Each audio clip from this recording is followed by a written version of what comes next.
Gastritis and Gastropathy. Mark Feldman, Pamela J. Jensen, Colin W. Houghton. 52 definitions. Patients, clinicians, endoscopists, and pathologists often define gastritis differently. Some define it as a symptom complex, others as an abnormal endoscopic appearance of the stomach, and still others use the term to connote microscopic inflammation of the stomach, usually its mucosa. This last definition of gastritis is preferred and is used in this chapter.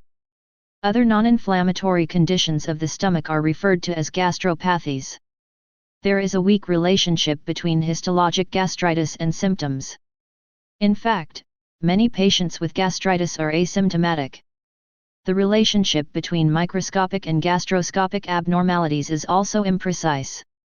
In a study of 400 patients, histologic gastritis was present despite a normal gastroscopic examination in 14%, another 20% had an abnormal gastroscopic examination without gastritis. 1 The latter patients, abnormal gastroscopy without gastritis, often have reactive gastropathy, discussed later.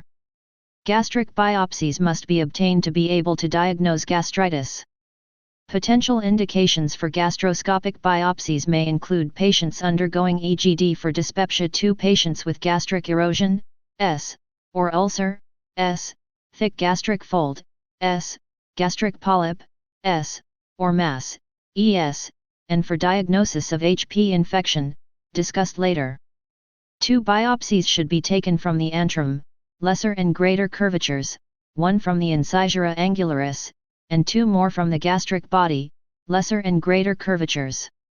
The biopsy samples from different areas should be placed in separate containers and the locations of biopsy sites should be identified for the pathologist on an accessioning form. Every biopsy represents an excellent opportunity for the clinician and pathologist to communicate to correlate clinical data, endoscopic findings, and histopathology. Errors may occur when the pathologist attempts to interpret biopsies without clinical input. The Sydney classification system attempted to unify terminology for endoscopic and histologic gastritis and gastropathy. 3 However, the complexity of the Sydney system and frequent failure to obtain adequate numbers of biopsies precluded widespread clinical use outside of clinical research studies. This chapter provides an etiology-based classification of gastritis and gastropathies. Acute gastritis, characterized by dense infiltration of the stomach with neutrophilic leukocytes, is rare. This rarity is in distinction to the much more common active gastritis, where neutrophils can be present along with chronic inflammatory cells, lymphocytes, plasma cells, as in HP gastritis, see later. Most forms of acute neutrophilic gastritis are due to infections with invasive organisms.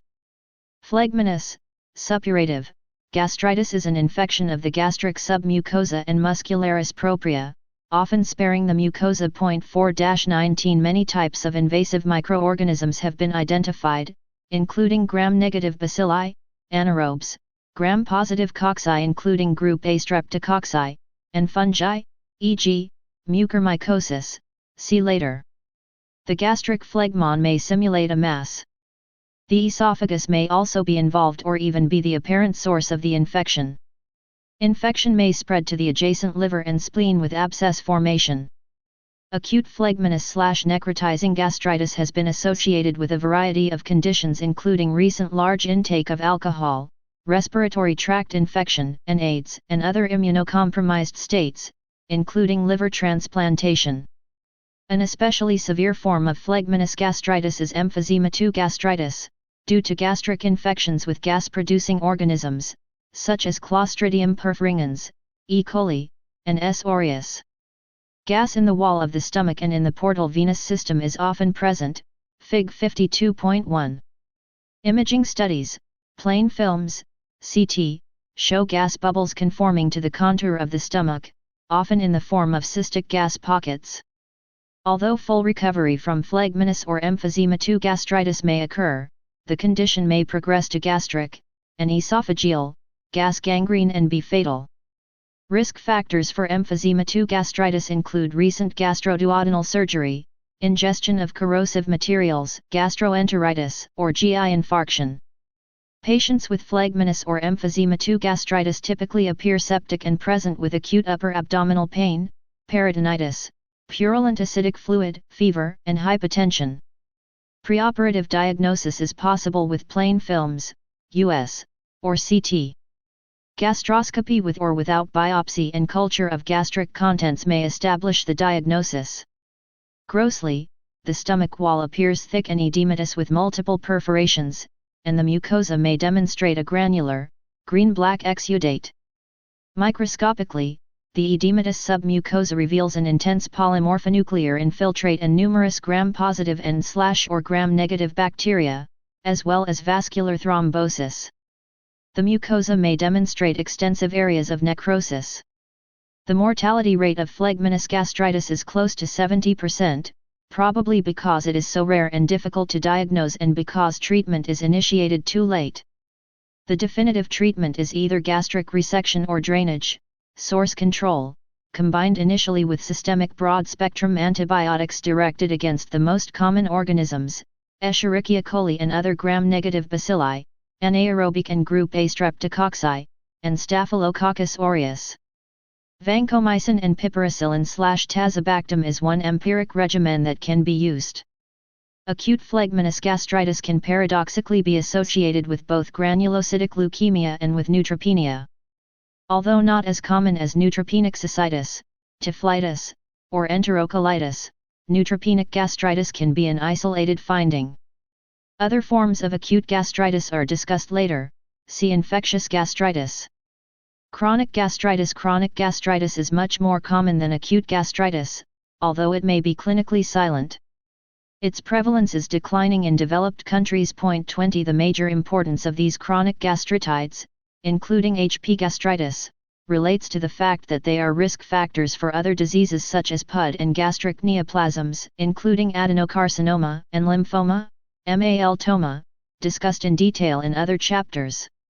Non-HP chronic gastritis also occurs not infrequently, its cause is not known in most cases. Non-HP gastritis was less common in African Americans than in other races and was associated with PPI use in a predominantly male U.S. veteran population. 21 Three types of chronic gastritis are recognized: diffuse antral gastritis, which is usually due to HP infection, environmental metaplastic atrophic gastritis, EMAG, and autoimmune metaplastic atrophic gastritis, AMAG, Fig 52.2 and 52.3. HP gastritis. HP is a gram-negative helical or spiral-shaped flagellated bacterium. Infection with HP typically causes a diffuse antral gastritis, see Fig 52.3a. HP gastritis initially affects the superficial layers of the mucosa. In some instances, particularly in childhood, the infection is short-lived, but the infection usually results in chronic active gastritis, which is essentially a lifelong condition without treatment. Chemokines induced by HP infection lead to Fig 52.1 CT of emphysema II gastritis. Abdominal CT image in a 67-year-old male diabetic with coronary artery disease and prior stroke who was admitted from his nursing home with sudden onset of nausea, vomiting, and abdominal pain. Physical examination showed diffuse tenderness throughout the abdomen. CT shows curvilinear air in the posterior wall of the fluid-filled stomach, as well as portal venous gas. He was treated successfully with broad-spectrum antibiotics, with resolution of the emphysema documented on a repeat scan 2 weeks later. Curtis T. Inocencio, MD, Baylor University Medical Center, Dallas, TX. Fig 52.2 Topographic patterns of chronic gastritis. The darker areas in the schematic of environmental metaplastic atrophic gastritis and autoimmune metaplastic atrophic gastritis represent areas of focal atrophy and intestinal metaplasia. Diffuse antral gastritis, environmental metaplastic atrophic gastritis, autoimmune metaplastic atrophic gastritis. Chapter 52 Gastritis and Gastropathy 783 52 A persistent acute inflammatory infiltrate with neutrophils and other cells, active inflammation, coexisting with cells characteristic of chronic inflammation, lymphocytes, plasma cells, and macrophages. Despite this robust host immune response, the bacteria persist in most people who are infected. 22 Host factors that result in clearance of HP in some cases of acute infection remain largely unknown. 23,24 A form of HP gastritis characterized by mucosal infiltration by plasma cells that contain Russell bodies, Russell body gastritis, has been described. 25,26 A form of HP gastritis that can be recognized endoscopically is nodular gastritis, which can resolve following eradication of the organism from the stomach. 27-29 Nodular gastritis/gastropathy is recognized by its chicken skin appearance and can be seen in other conditions, including Crohn's disease, syphilitic gastritis, lymphocytic, varioliform, gastritis, collagenous gastritis, all discussed later, and in AA amyloidosis. 30 Epidemiology, risk factors, and transmission. HP infection is the most common chronic bacterial infection in humans. Estimates suggest that over 50% of the world's population is infected with the bacterium, including 70% to 80% of populations in developing nations.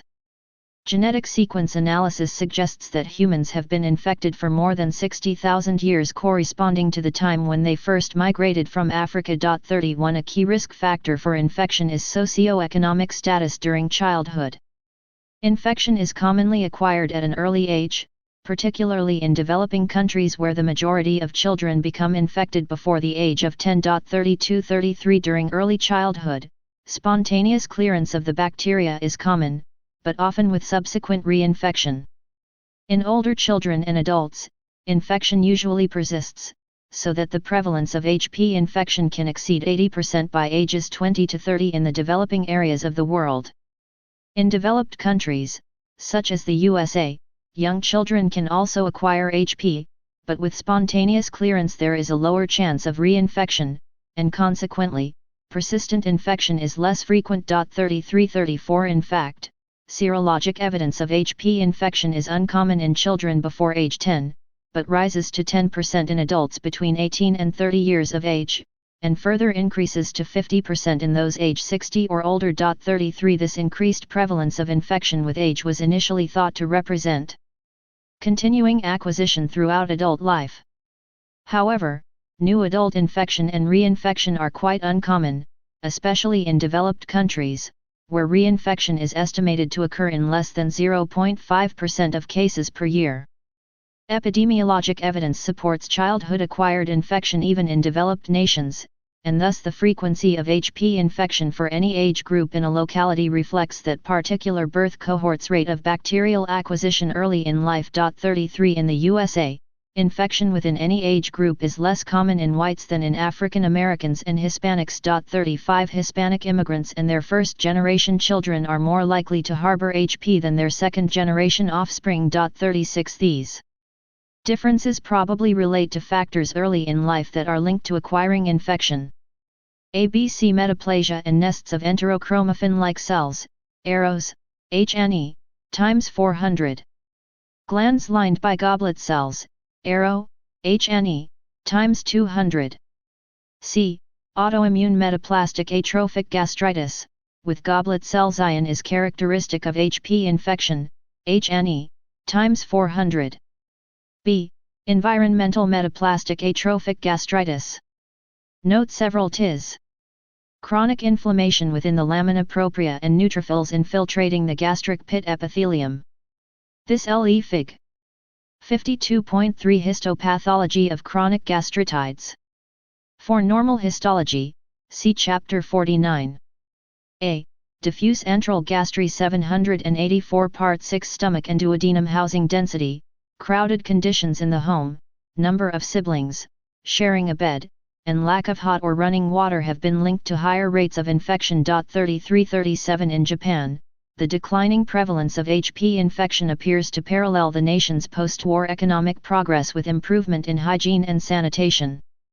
Among Japanese born before 1950, more than 70% are infected compared with 45% born between 1950 and 1960 and 25% born between 1960 and 1970. Currently, childhood infection in Japan is uncommon. A similar declining prevalence is being observed in the USA, suggesting that infection-related illnesses such as PUD will decrease as the current birth cohorts in developed countries reach older age. 39 Twin studies support a genetic susceptibility to HP infection, because monozygotic twins who were raised in different households have a greater concordance of infection than dizygotic twins raised separately. 40 However, twins growing up together have a higher concordance of HP infection than twins growing up separately, suggesting environmental factors are also important for acquisition during childhood. Humans appear to be the major reservoir of HP. The precise mode of HP transmission from person to person remains uncertain, and multiple mechanisms may be operative. Transmission of bacteria from gastro-oral, fecal-oral, or possibly oral-oral exposure seems the most probable explanation for person-to-person spread. 32,41 Within family clustering of infection, often with genetically identical strains of HP, also supports person-to-person transmission. 33 Infected individuals are also more likely to have infected spouses or children than uninfected individuals. Support for sibling-to-sibling transmission comes from studies reporting that the likelihood of infection is correlated with the number of children in the household and that younger children were more apt to be infected if older siblings were also infected. 33 In a study conducted in 6 countries in Latin America, household crowding and living with 4 or more children were risk factors for infection. 17 Mother-to-child transmission is also quite likely. 34,42 Gastro-oral and fecal-oral transmission of bacteria appear to be the dominant mechanisms by which HP gain access to the human host. The bacterium can be cultured from vomitus, aerosolized vomitus, and diarrheal stools, suggesting the potential for transmission. 43 Organism loads are 100-fold higher in vomitus when compared with stool and saliva. Organisms are also present in aerosolized vomitus out to 1.2 m during the act of vomiting. Exposure to an infected family member during an acute GI illness, especially with vomiting, appears to be a risk factor for infection. 44 Natural transmission could occur through contact with infected vomitus during an acute illness. 44 Or with regurgitated material from an infected child. Such contact could explain the higher concordance of maternal/child HP infection and the presumed child-to-child transmission that occurs in an infant daycare setting. 45 Especially in developing countries, HP-contaminated water might serve as an environmental source of HP, because the organism can remain viable in water for several days. 46 HP DNA can be found in samples of municipal water from endemic areas of infection, but whether the HP detected by PCR are viable organisms remains to be proved. 31 In countries where the prevalence of HP infection is high, children who swim in rivers and streams, drink untreated stream water, or eat uncooked vegetables are more likely to harbor HP, providing further indirect evidence of an environmental, waterborne, source of organisms. How frequently bacteria are transmitted through oral contact is not known.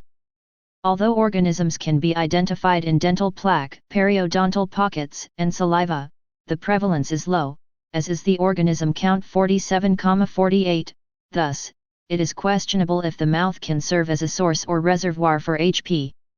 Also, dentists and oral hygienists who have occupational exposure to dental plaque, periodontal pockets, and oral secretions do not have an increased prevalence of HP infection. 27 In developed countries, oral transmission of infection to spouses also appears to be uncommon.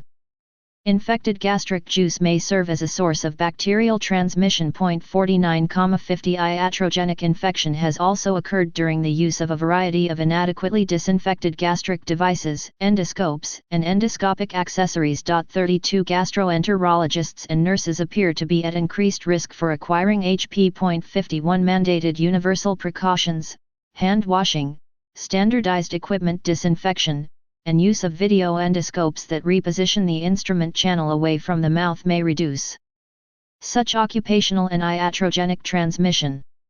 Although humans are the main reservoir for HP, domestic cats, captive primates, and sheep can also harbor these organisms. It is possible that these animals actually acquired their HP from human sources. Isolation of viable bacteria from the saliva and gastric juice of cats suggests the possibility of transmission to humans. 32 An HP haplotype persists in the feline species in Africa, suggesting that infection may have transitioned to humans at some point in the distant past. 51 Pathogenesis. A unique aspect of HP is that this pathogen confers disease despite residing in the stomach. Gastric HP infection per se, however, is insufficient to fully explain the wide spectrum of associated gastroduodenal diseases. Pathogenicity and clinical outcome depend on both bacterial and host factors. Thus, virulence of HP relates to both bacterial properties allowing colonization and adaptation to the gastric environment and to pathophysiologic alterations in the host. Studies describing the genome of distinct strains of HP have advanced our understanding of the ecology of the organism and the potential bacterial gene expression patterns that can affect disease pathogenesis. 52-54 The pathogenesis of HP gastritis is complex and not fully understood, and a detailed description is beyond the scope of this chapter. Only key pathogenetic factors will be discussed, with the interested reader referred to other sources. 55-77 HP contain 6 to 8 flagella at one end of their bodies, and flagella-mediated motility is one of the few characteristics shown to be required for successful HP colonization of the host. 55 The organism's flagella allow rapid migration of HP to a more favorable gastric location below the gastric mucus layer. Exposure of HP to low gastric pH levels increases expression of bacterial genes encoding urease. 55 Urease helps HP adapt to the acidic gastric milieu, allowing a more neutral pH to occur near the bacteria as its urease splits urea into CO2 and ammonia, NH3, with the NH3 reacting with HN to produce ammonium ion, NH4+.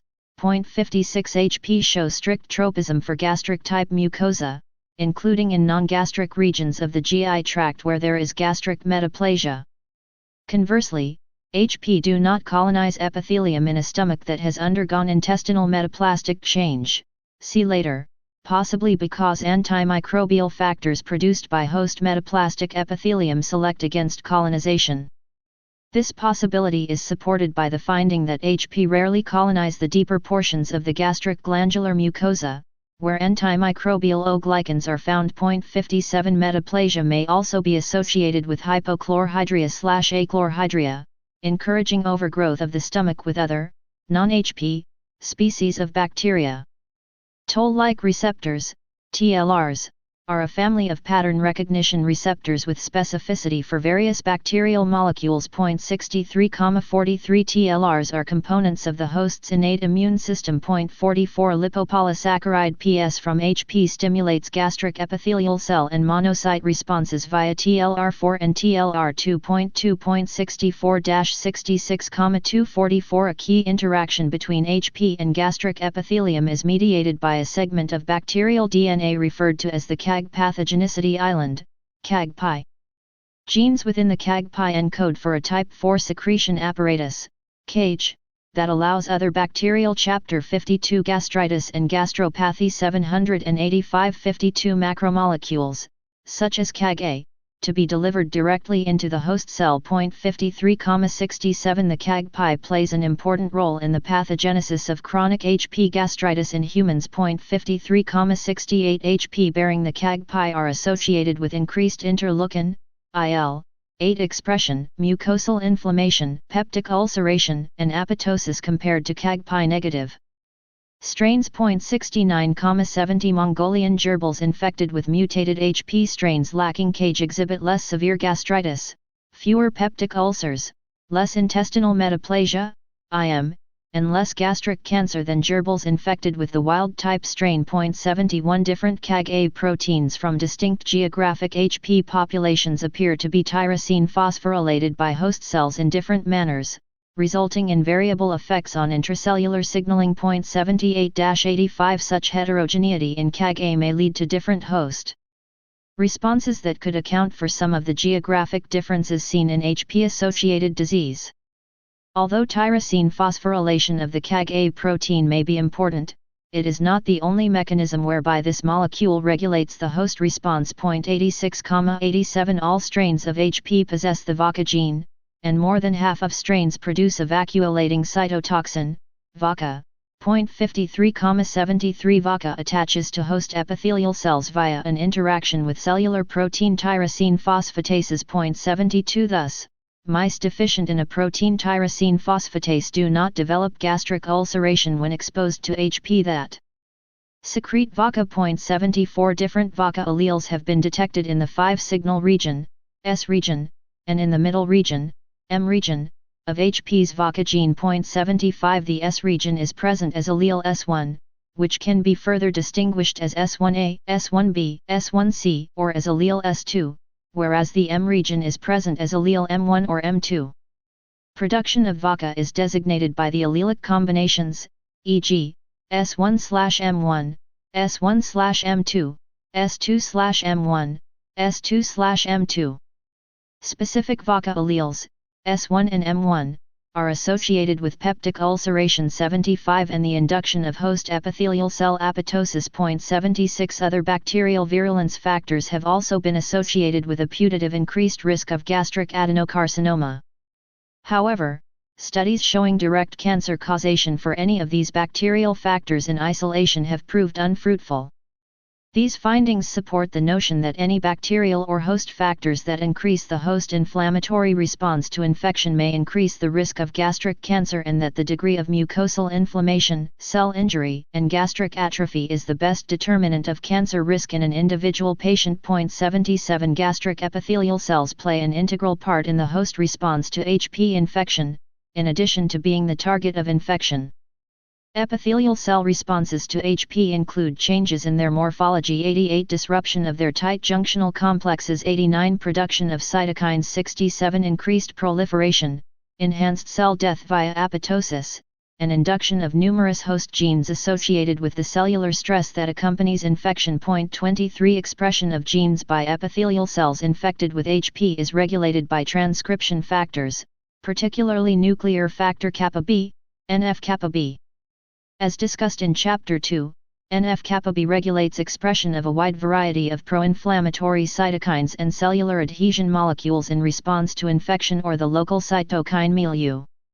Enhanced gastric epithelial cell NF-kappa B activity correlates with the intensity of neutrophil infiltration and mucosal IL-8 levels. 4867 This pathway is of particular interest given that certain polymorphisms in the IL-8 GNE90 are linked to increased mucosal IL-8 expression, inflammation, and other premalignant changes associated with gastric cancer. HP infection appears to activate NF-kappa B in gastric epithelial cell lines through various signaling mechanisms, including mitogen-activated protein KINA SES. 49, 66, 68, 91 The mitogen-activated protein kinase cascades regulate a wide range of cell functions, including proliferation, inflammatory responses, and cell survival. 69, 92-94 Oxidative stress also regulates host gene expression during HP infection. 95, 96 Oxidation of host DNA by reactive oxygen species such as hydroxyl radicals, O, are thought to play a causal role in malignant transformation through the induction of DNA damage. For this reason, there is growing interest in the role of antioxidants in cancer prevention or treatment, because HP infection is associated with decreased levels of ascorbic acid, a tissue antioxidant scavenger. Moreover, there is evidence that diets high in antioxidants 97 or nutraceuticals of the isothiocyanate group, such as sulforaphane 98, may antagonize oxidative stress and protect the host from gastric cancer, perhaps by decreasing inflammation and attenuating bacterial load. In vitro and in vivo studies in Mongolian gerbils show that an N-acetylcysteine, a precursor to the antioxidant compound glutathione, reduces HP gastritis if administered early after infection. 99 But whether this compound would reduce carcinogenesis is uncertain. HP strains that express outer inflammatory protein A, OIP-A, are associated with increased bacterial density, higher mucosal IL-8 levels 100 and neutrophil infiltration, as well as more severe clinical consequences. 101 Peptidoglycan, murine, from HP's cell wall can translocate into gastric epithelial cells via the cage encoded by the CAG-pi. Once inside the host cell, nucleotide binding oligomerization domain 1 recognizes this murine, providing a novel mechanism of bacterial sensing. 102 Binding of murine to nucleotide binding oligomerization. Domain 1 can lead to activation of NF-kappa B and the subsequent expression of various host genes encoding pro-inflammatory molecules, as discussed earlier. HP neutrophil activating protein promotes neutrophil adhesion to endothelial cells and stimulates chemotaxis of neutrophils and monocytes. Nicotinamide adenine dinucleotide phosphate hydrogen oxidase complex assembly at the plasma membrane, and the subsequent production of reactive oxygen intermediates. 86,103 Within the inflammatory environment present in HP gastritis, the effects of HP neutrophil activating protein on neutrophils can be potentiated by TNF-alpha and interferon, IFN-gamma. After epithelial cells undergo apoptosis, phagocytes remove the dead cells. Engulfment of necrotic epithelial cells by phagocytes may be another important mechanism by which HP can activate a host response. 23,2 Recruitment and activation of neutrophils and macrophages cause the release of other inflammatory mediators. Increased expression of inducible nitric oxide synthase occurs in the gastric mucosa during HP infection. 23 The nitric oxide, NO, produced reacts with superoxide anion, O2, produced by infiltrating neutrophils to form peroxynitrite, ONOO, a potent oxidizing and nitrating agent. NO and ONOO have antimicrobial effects, but uncontrolled or inappropriate production could also play a role in the gastric mucosal cell damage observed during HP infection. Furthermore, catabolism of urea by HP urease produces NH3 and CO2, the latter of which can rapidly neutralize the bactericidal activity of the peroxynitrite by reacting with it to form the intermediate ONUCO2 and then nitrate. Urease, thus, may favor HP colonization by neutralizing some host cell responses, but this mechanism also enhances the nitration potential of ONOO and may favor mutagenesis of host cell DNA. Cytokines induced in macrophages by bacterial urease include TNF-alpha and IL-6, 89,104 and IL-6 is also induced by heat shock protein 60.9105. Cytokines secreted by epithelial cells complement those released by inflammatory cells in the lamina propria. Intact bacteria can induce the production of chemokines that recruit T cells 106,91 as well as IL-12 92,93, 107, 108 and IL-18, 94, 109 cytokines that favor the selection of Th1 cells, with their characteristic patterns of cytokine secretion. Th1 cells promote cell-mediated immune responses through the production of IFN-gamma and TNF-alpha, whereas Th2 cells produce IL-4, IL-5, IL-10, and transforming growth factor beta, TGF-beta. Th2 cells can promote mucosal IgA or IgE responses to helminths and other parasites, as well as diminish the inflammation caused by Th1 cytokines. Previous studies suggest that the HP-infected gastric mucosa is preconditioned to favor Th1 development over Th2 cell development. 92,107 786 Part 6 Stomach and duodenum T cell, e.g., Th1 cell, activation by HP infection may contribute to more severe inflammation and gastroduodenal diseases. Increased levels of IL-17, a cytokine produced by activated CD4 plus T lymphocytes, are found in the mucosa of HP-infected patients. 110,111 IL-17, in turn, induces IL-8 expression by gastric epithelial cells, thereby enhancing neutrophil recruitment. Activation of transcription factors by IL-17 may also contribute to the increased levels of numerous other pro-inflammatory cytokines and enzymes observed during HP infection, such as IL-1 beta, TNF-alpha, and COX-2. IFN-gamma and TNF-alpha produced by Th1 cells can increase the expression of many genes in the epithelium, including IL-8. These cytokines also enhance bacterial binding 66 and they may also increase bacterial load. 112 In animal models, Th1 cells increase epithelial cell apoptosis 38 as well as inflammation, glandular atrophy, and a tendency toward dysplasia. 113 TNF-alpha, IFN-gamma, and IL-1 beta also upregulate gastric epithelial cell Fos antigen expression. 114 Because Th1 cells express higher levels of Fos ligand, Fos-L, than Th2 cells.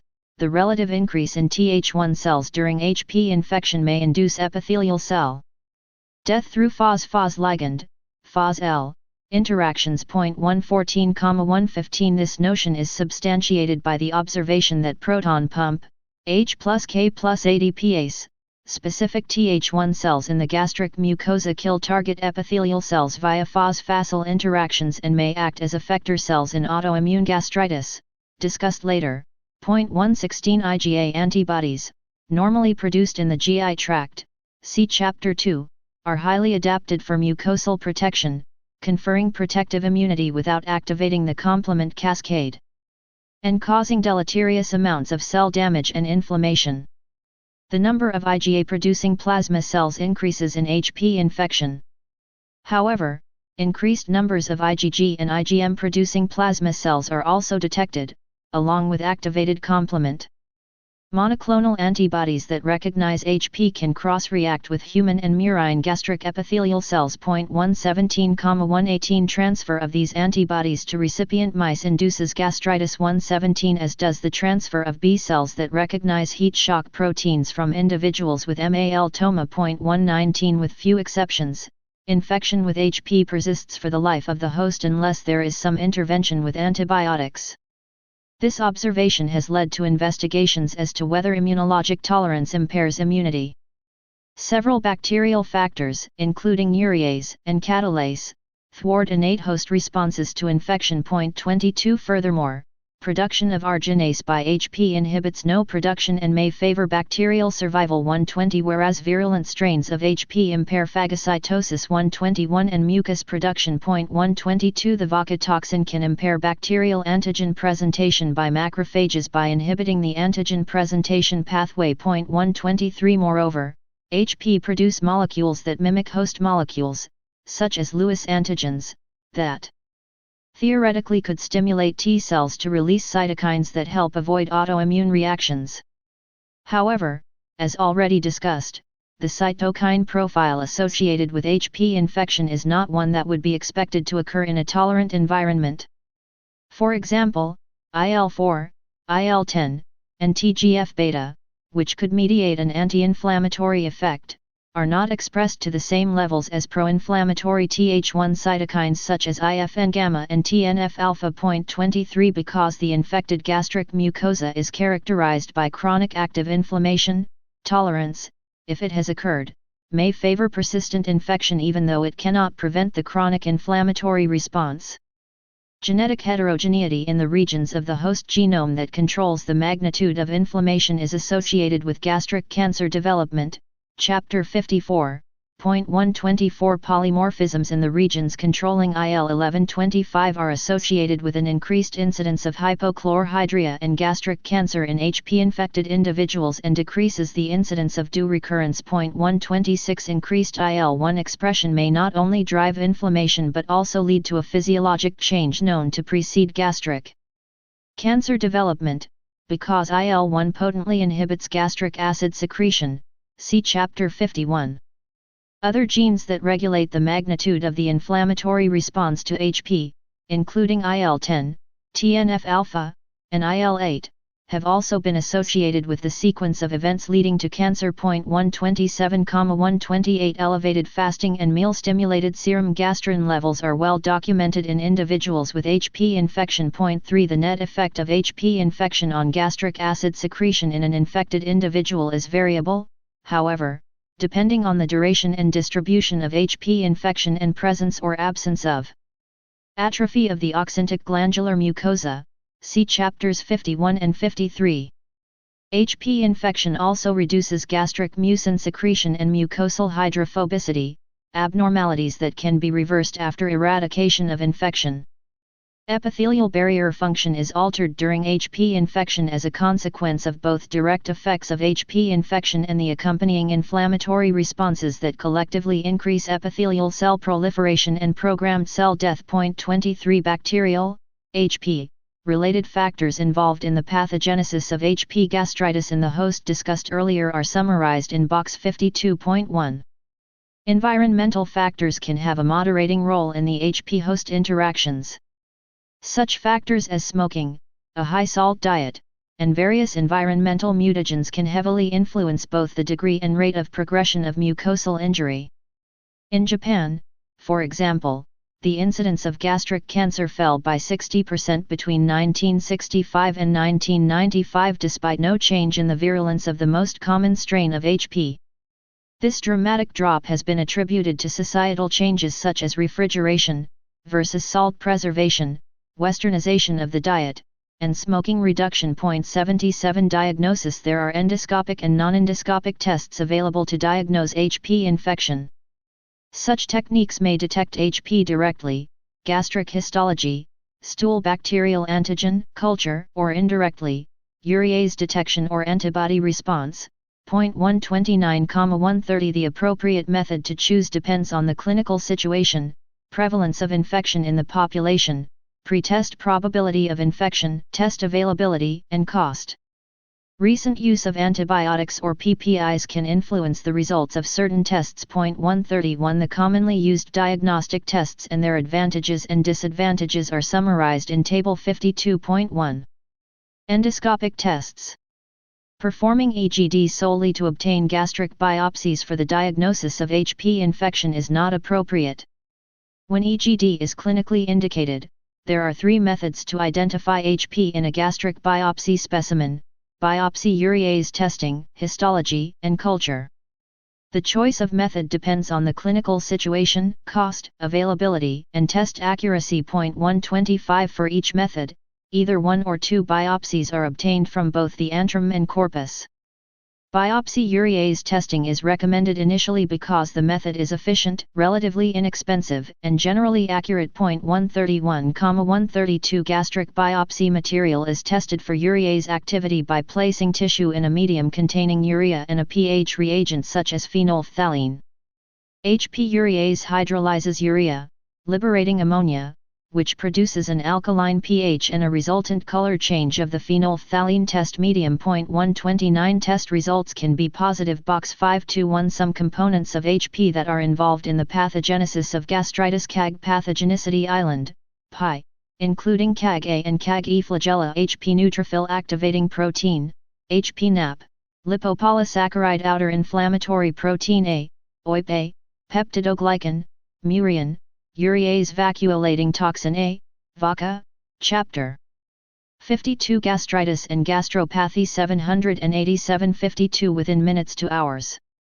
Several urease test kits are commercially available, differing only regarding medium, agar gel or membrane pad, and testing reagents. 129 These kits are generally inexpensive, but in Western centers there may be added costs associated with obtaining gastric tissue samples, e.g., upcoding a diagnostic endoscopy. Nevertheless, biopsy urease testing is less expensive than histology.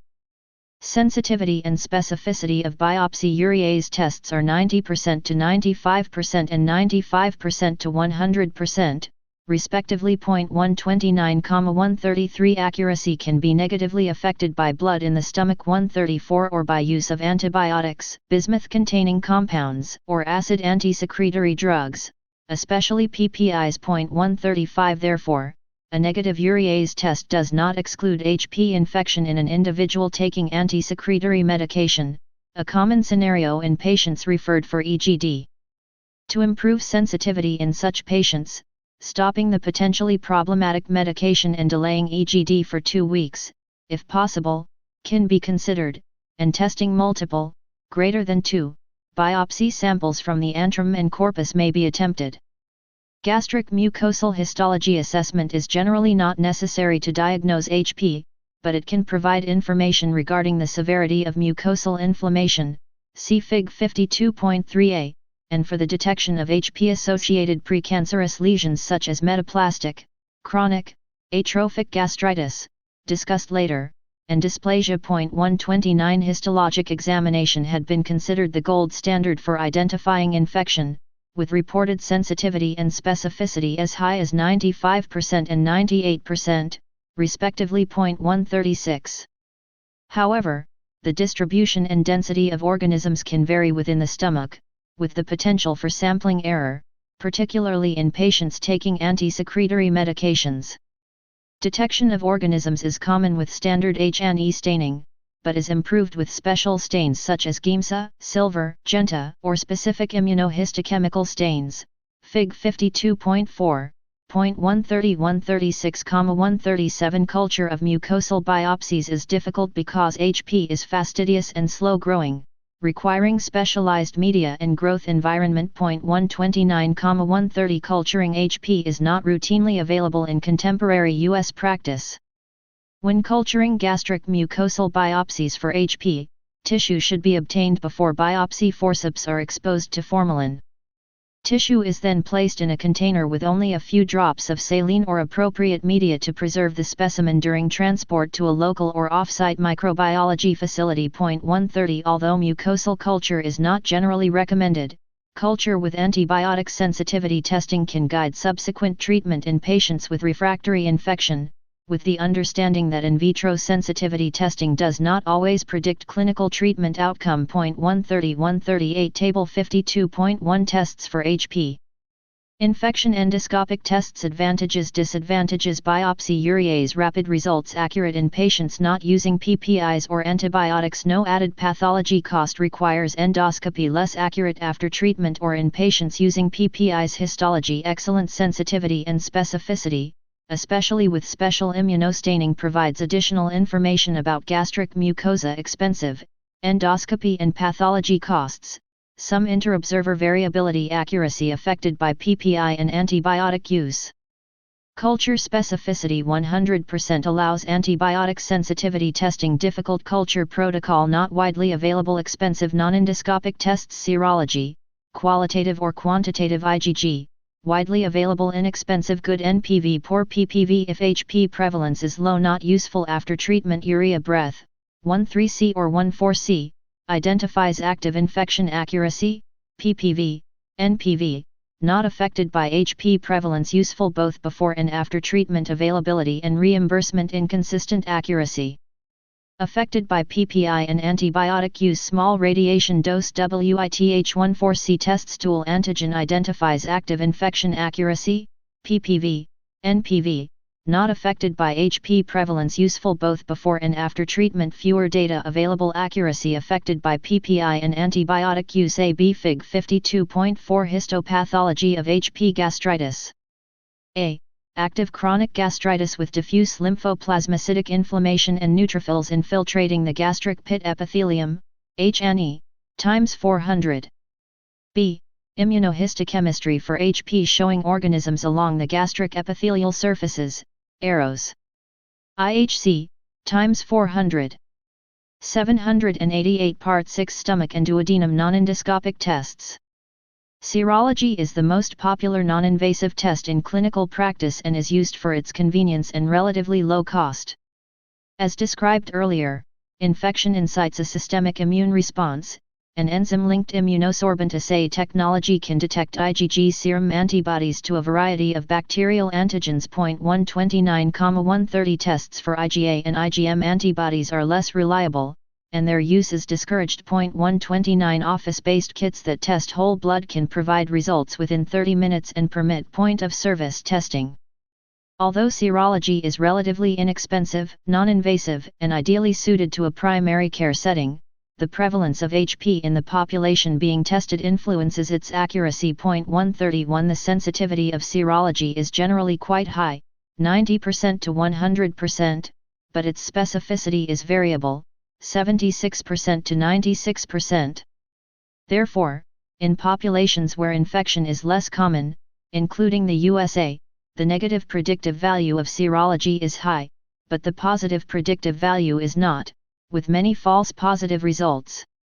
Use of another test, such as a urea breath test or stool antigen, discussed later, is recommended in low prevalence populations before embarking on therapy for HP. Serology can remain positive for months or longer even after successful treatment of infection, thus, seroconversion, i.e., from a positive to negative result, though specific for treatment success, is not a practical way of testing for eradication. 139 Urea breath testing, UBT, detects active HP infection and is useful for Making the diagnosis and for documenting successful treatment. 131 UBT relies on bacterial hydrolysis of orally administered urea tagged with a carbon isotope, either non-radioactive 13C or radioactive 14C, Fig 52.5. Hydrolysis of urea generates ammonia and tagged CO2, 13CO2 or 14CO2, which can be detected in breath samples. 140 The non-radioactive 13C test is preferred for children and the rare cases in which pregnant women need testing, as opposed to delaying testing until after pregnancy, as treatment of HP in pregnancy is rarely indicated. The radiation dose with the 14C test is low, 1 μc, equivalent to 1 day of background radiation exposure. The specificity of the UBT exceeds 95%, making false positive results uncommon. The sensitivity of the test is 88% to 95%, with false negative results reported in patients taking anti-secretory therapy such as PPIs, bismuth compounds, or antibiotics. To improve diagnostic accuracy, PPIs, bismuth salts, and antibiotics should ideally be stopped 1 to 2 weeks before UBT. UBT is not accurate in patients who have had a gastric resection. Stool antigen testing is an immunoassay that detects HP antigens and is the other principal non-invasive modality to diagnose active HP infection and confirm eradication following treatment. Overall sensitivity and specificity of the stool antigen test are comparable to the UBT, 94% and 97%, respectively.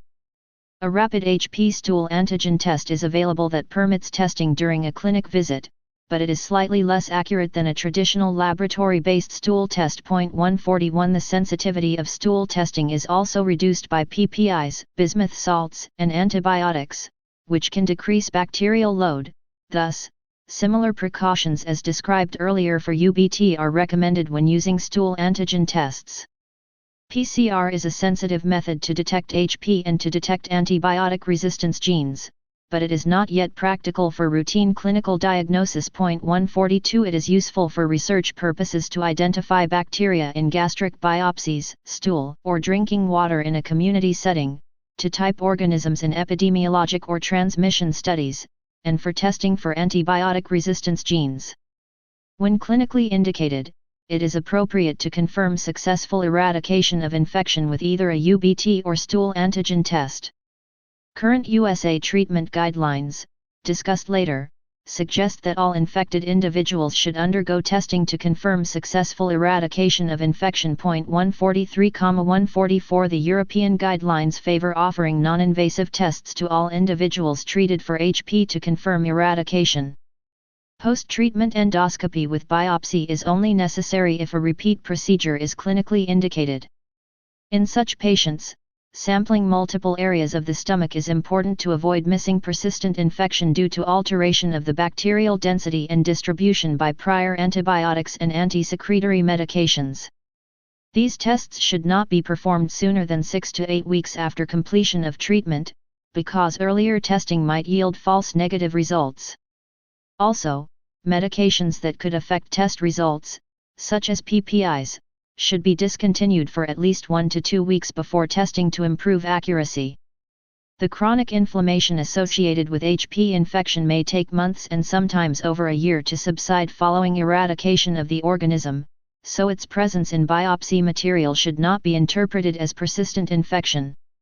Chronic atrophic gastritis, gastric atrophy, as discussed in Chapter 49, the gastric mucosa has a rapid rate of turnover, with new cells derived from progenitor, stem, cells replacing cells that are shed into the lumen or destroyed. This process maintains the thickness and the varied cell population of glands comprising the oxyntic and antral mucosa. During chronic inflammation of the stomach, the rate of cell loss may exceed the ability of the stem cells to replace lost cells, and the mucosa thins. This is often accompanied by metaplasia of this epithelium derived from isthmus-located stem cells. 145 This thinning of the mucosa and accompanying metaplasia, most often intestinal, but sometimes pseudopyloric, pancreatic, squamous, or ciliated, if associated with chronic inflammation, is termed chronic atrophic gastritis, or gastric atrophy. Chronic atrophic gastritis may be regional or diffuse and is often patchy, See Fig 52.2. It is an important risk factor for dysplasia and gastric cancer, see Chapter 54, point 146-147 in chronic atrophic gastritis, gastric atrophy, 148-168 loss of specialized cells within gastric glands, such as parietal and chief cells, leads to a reduction or absence of their secreted products, such as intrinsic factor, IF, and hydrochloric acid, hypochlorhydria or achlorhydria, as well as pepsinogen, with an increased risk of adverse consequences such as vitamin B12 malabsorption, gastric bacterial overgrowth, and enteric infections. An international group of gastroenterologists and pathologists, the Operative Link for Gastritis Assessment (OLGA), attempted to stage the risk of progression from chronic atrophic gastritis to gastric cancer. 169 OLGA stages 0 through 4 are recognized, Table 52.2. The OLGA system is based on the assumption that gastric cancer risk is related to the degree of gastric glandular atrophy. 170-173 Others have proposed that IM, easier to recognize by pathologists than gastric atrophy, can be used in place. 13C urea 13CO2, mol, NH2 NH22 NH3 H2O 13CO 13CO2 urease breath 13CO2 plus blood and positive urea breath test negative urea breath test 1-2 time, hour, Fig 52.5 The urea breath test, see text for a more complete description. From Walsh J.H., Peterson W.L. Drug Therapy, the treatment of HP infection in the management of peptic ulcer disease. N. English J. Med 1995, 333:984-91.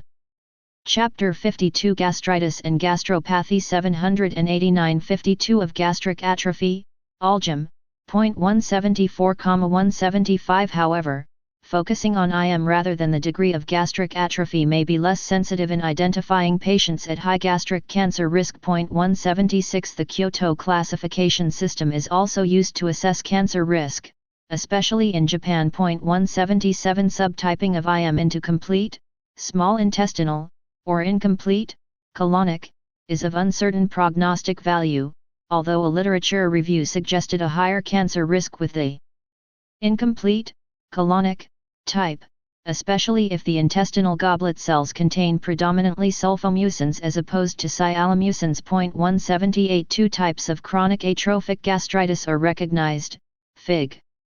52.2, and Fig. 52.3b and c in EMAG, also called multifocal atrophic gastritis, and an AMAG, also called diffuse corporal atrophic gastritis.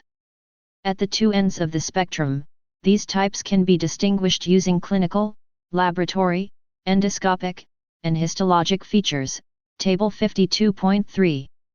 However, in many cases the distinction between EMAG, usually due to chronic HP infection, and AMAG, usually due to autoreactive T and B/plasma cells against various antigens of the parietal cell, is blurred because of overlapping features. For example, in EMAG the HP may disappear from the stomach over time as the gastric epithelium is replaced by metaplastic intestinal epithelium, although serum IgG antibodies to HP as a marker of prior infection may persist. Likewise, it has been proposed that, through molecular mimicry, antibodies to HP can cross-react with parietal cell antigens such as the alpha and beta chains of H plus K plus ADPase, the proton pump, to result in a form of AMAG. 179-180 The sequence of IM, dysplasia, and gastric cancer, first popularized by Korea, is now well accepted and is discussed in Chapter 54. The role of endoscopic surveillance in patients with gastric IM is controversial, but has been advocated by some. 147-181 Gastric metaplasia and dysplasia may be visualized during gastroscopy, particularly if enhanced imaging methods, such as narrowband imaging and chromoendoscopy, are used. Fig. 52.6, point 147 EMAG is characterized by involvement of both the gastric antrum and corpus with glandular atrophy in IM, Fig. 52.3b. It is important for endoscopists to obtain at least 2 biopsies from the antrum, one from the incisura angularis, and 2 from the gastric body in order for the pathologist to be able to render a diagnosis of EMAG. Atrophic gastritis involving the corpus may be associated with pseudopyloric metaplasia, in which the mucosa resembles antral mucosa but stains for pepsin ogen I, PGI, a proenzyme normally expressed in corpus mucosa. Other types of metaplasia, pancreatic, squamous, and ciliated, may also occur. Gastroscopy may show a pale mucosa, shiny surface, and prominent submucosal vessels due to mucosal thinning, see Fig 52.6. However, endoscopy is neither sensitive nor specific in diagnosing chronic atrophic gastritis, especially in patients younger than age 50.148. Magnifying endoscopy and autofluorescence imaging video endoscopy may be more sensitive in detecting atrophy. 146,147 The pathogenesis of EMAG is multifactorial, but HP infection plays the most important role and has been incriminated in about 85% of patients. EMAG can occur early in life in HP-infected individuals. Genetic and environmental factors, especially diet, are also important. Certain population groups are predisposed to EMAG, including African Americans, Scandinavians, Asians, Hispanics, Central and South Americans, Japanese, and Chinese. In China, a model has been developed based on gender, general health, family history of cancer, and diet/alcohol use to stratify the risk of gastric cancer in patients with EMAG and to determine the need for screening. Gastroscopy. 149 IM is a risk factor for dysplasia and gastric cancer, usually the intestinal type, see Chapter 54. The incidence of gastric neoplasia, dysplasia, cancer, in intestinal metaplastic lesions of the stomach has been estimated to be 1% per year, although most of these incident neoplastic lesions were dysplastic lesions and not invasive cancers. 151 IM of the gastric mucosa can be classified into 3 subtypes depending on the morphology of the epithelium and the types of mucins produced. 178 Table 52.2 Olga and Aljam classifications of cancer risk in chronic gastritis. Olga staging: corpus, body, fundus, atrophy none, 0, mid, 1, moderate, 2, severe, 3, antrum * none, 0, stage 0, stage I, stage 2, stage 2, mid, 1, stage I, stage 2, stage 3, moderate, 2, stage 2, stage 2, stage 3, stage 4, severe, 3, stage 3, stage 4, stage 4. Aljam staging: corpus, body, fundus, antrum intestinal metaplasia, IM, none, 0, mild, 1, moderate, 2, severe, 3, none, 0, mild, 1, stage 0, stage I, moderate, 2, stage 2, severe, 3, stage 3, stage I, stage 2, stage 2. Stage I, stage 2, stage 3, stage 2, stage 3, stage 4, stage 3, stage 4, stage 4. Antrum includes the biopsy result from the incisura angularis. Modified from Ruggie M., Coria P., De Mario F., ETAL. Olga staging for gastritis, a tutorial. Dig Liver Dis 2008, 40:650-8, and Capel L.G., De Vries C., Heringsma J., ETAL. The staging of gastritis with the Olga system by using intestinal metaplasia as an accurate alternative for atrophic gastritis. Gastrointestinal endoscopy 2010, 71:1150-8.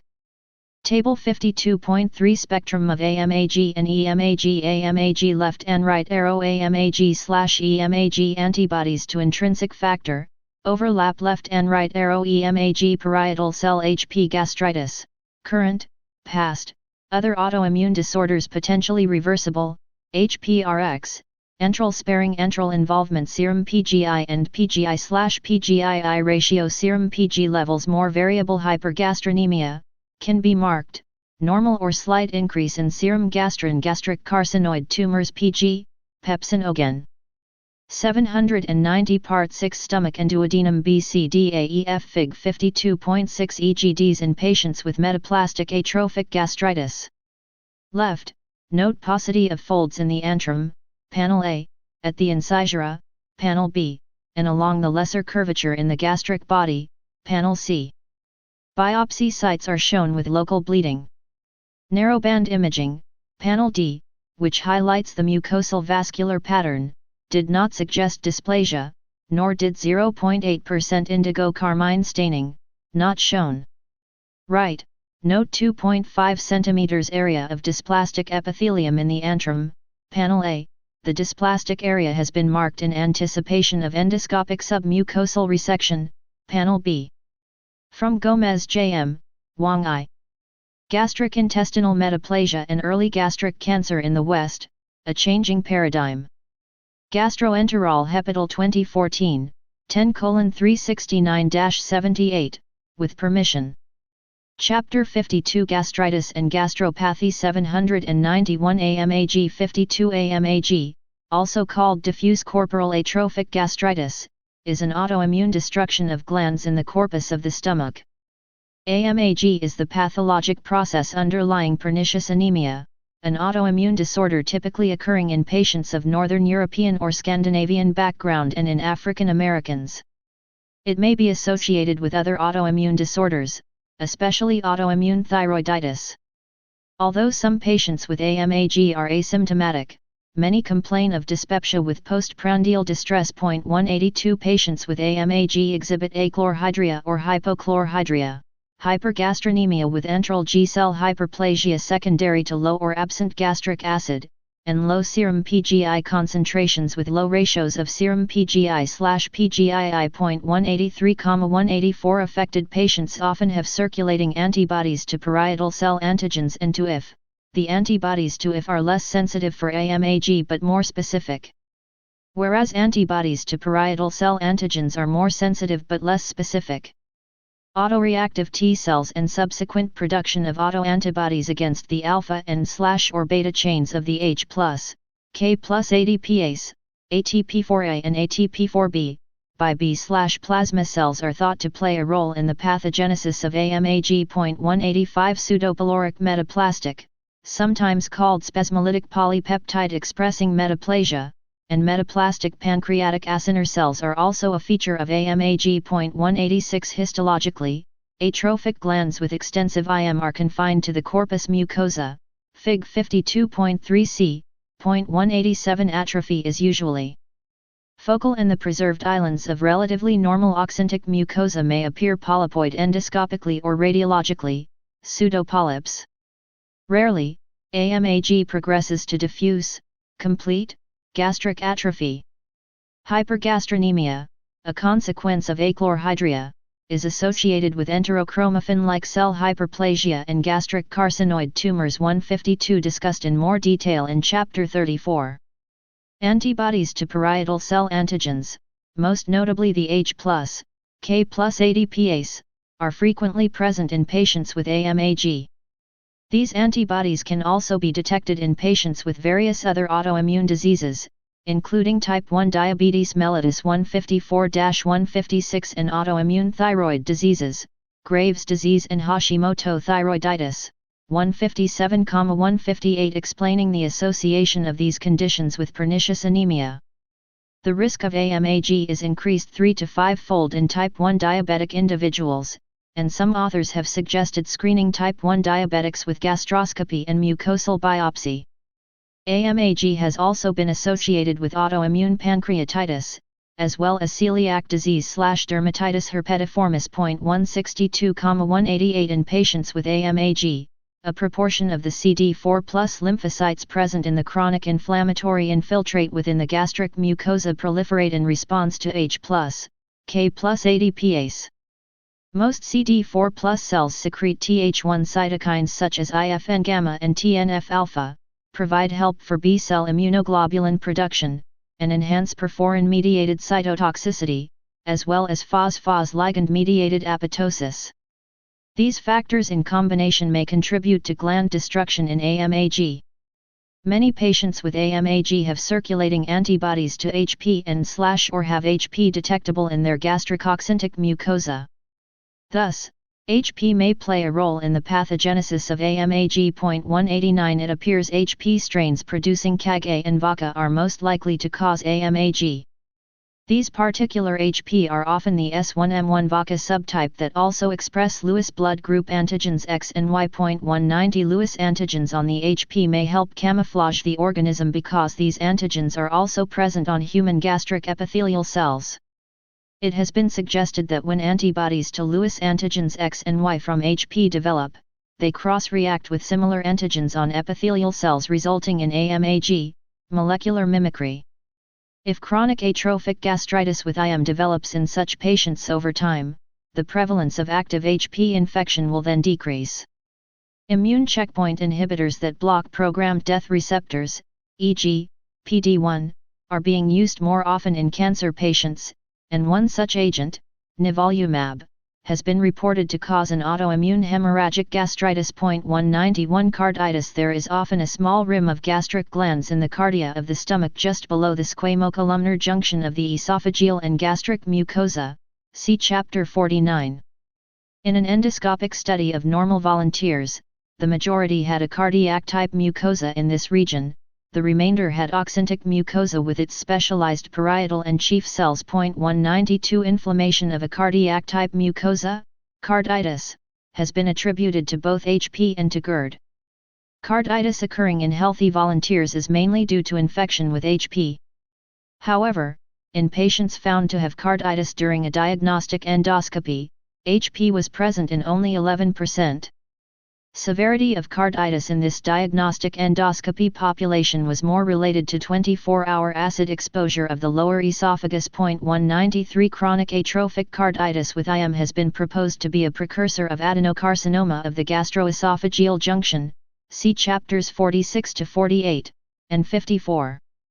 Other infectious gastritides besides HP gastritis, the most common and important gastric infection, an acute phlegmonous gastritis which, though rare, is life-threatening. There are many other infectious forms of gastritis that lead to morbidity. Viral CMV. CMV is a human herpes virus, HHV5, that may infect the stomach. Although gastric CMV infection may occur in an immunocompetent host, infection usually occurs in the immunocompromised. 194 Patients with solid organ or hematopoietic cell transplants, see Chapter 36, AIDS, see Chapter 35, Cancer, or who are taking immunosuppressive drugs, especially glucocorticoids, are at increased risk. Patients with CMV infection of the stomach can experience epigastric pain with fever and atypical lymphocytosis. 195 Gastric imaging may reveal marked thickening of gastric folds and a rigid and narrowed gastric antrum suggestive of an infiltrating antral neoplasm.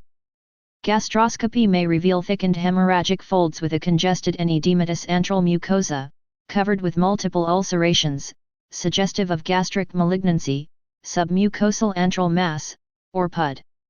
A hypertrophic and/or polypoid type of gastritis resembling Menetrier's disease, discussed later, with protein-losing gastropathy may occur, especially in children, including one case with CMV/HP co-infection. 196 Examination of mucosal biopsy specimens shows inflammatory debris, chronic active gastritis, and enlarged cells with CMV inclusion bodies indicative of an active infection, Fig 52.7a.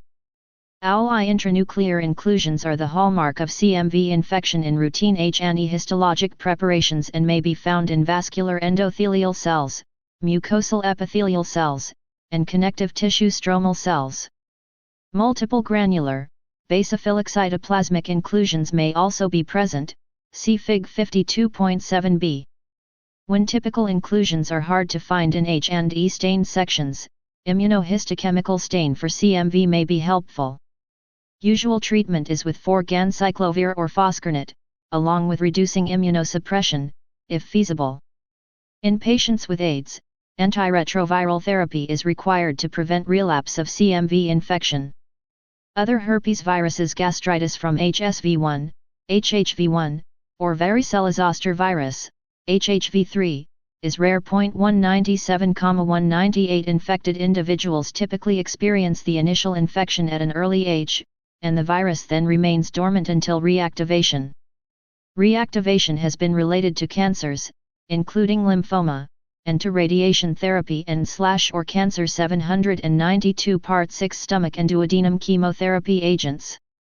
The typical immunocompromised patient with these herpes virus gastritides may experience nausea, vomiting, abdominal pain, fever, chills, fatigue, and weight loss.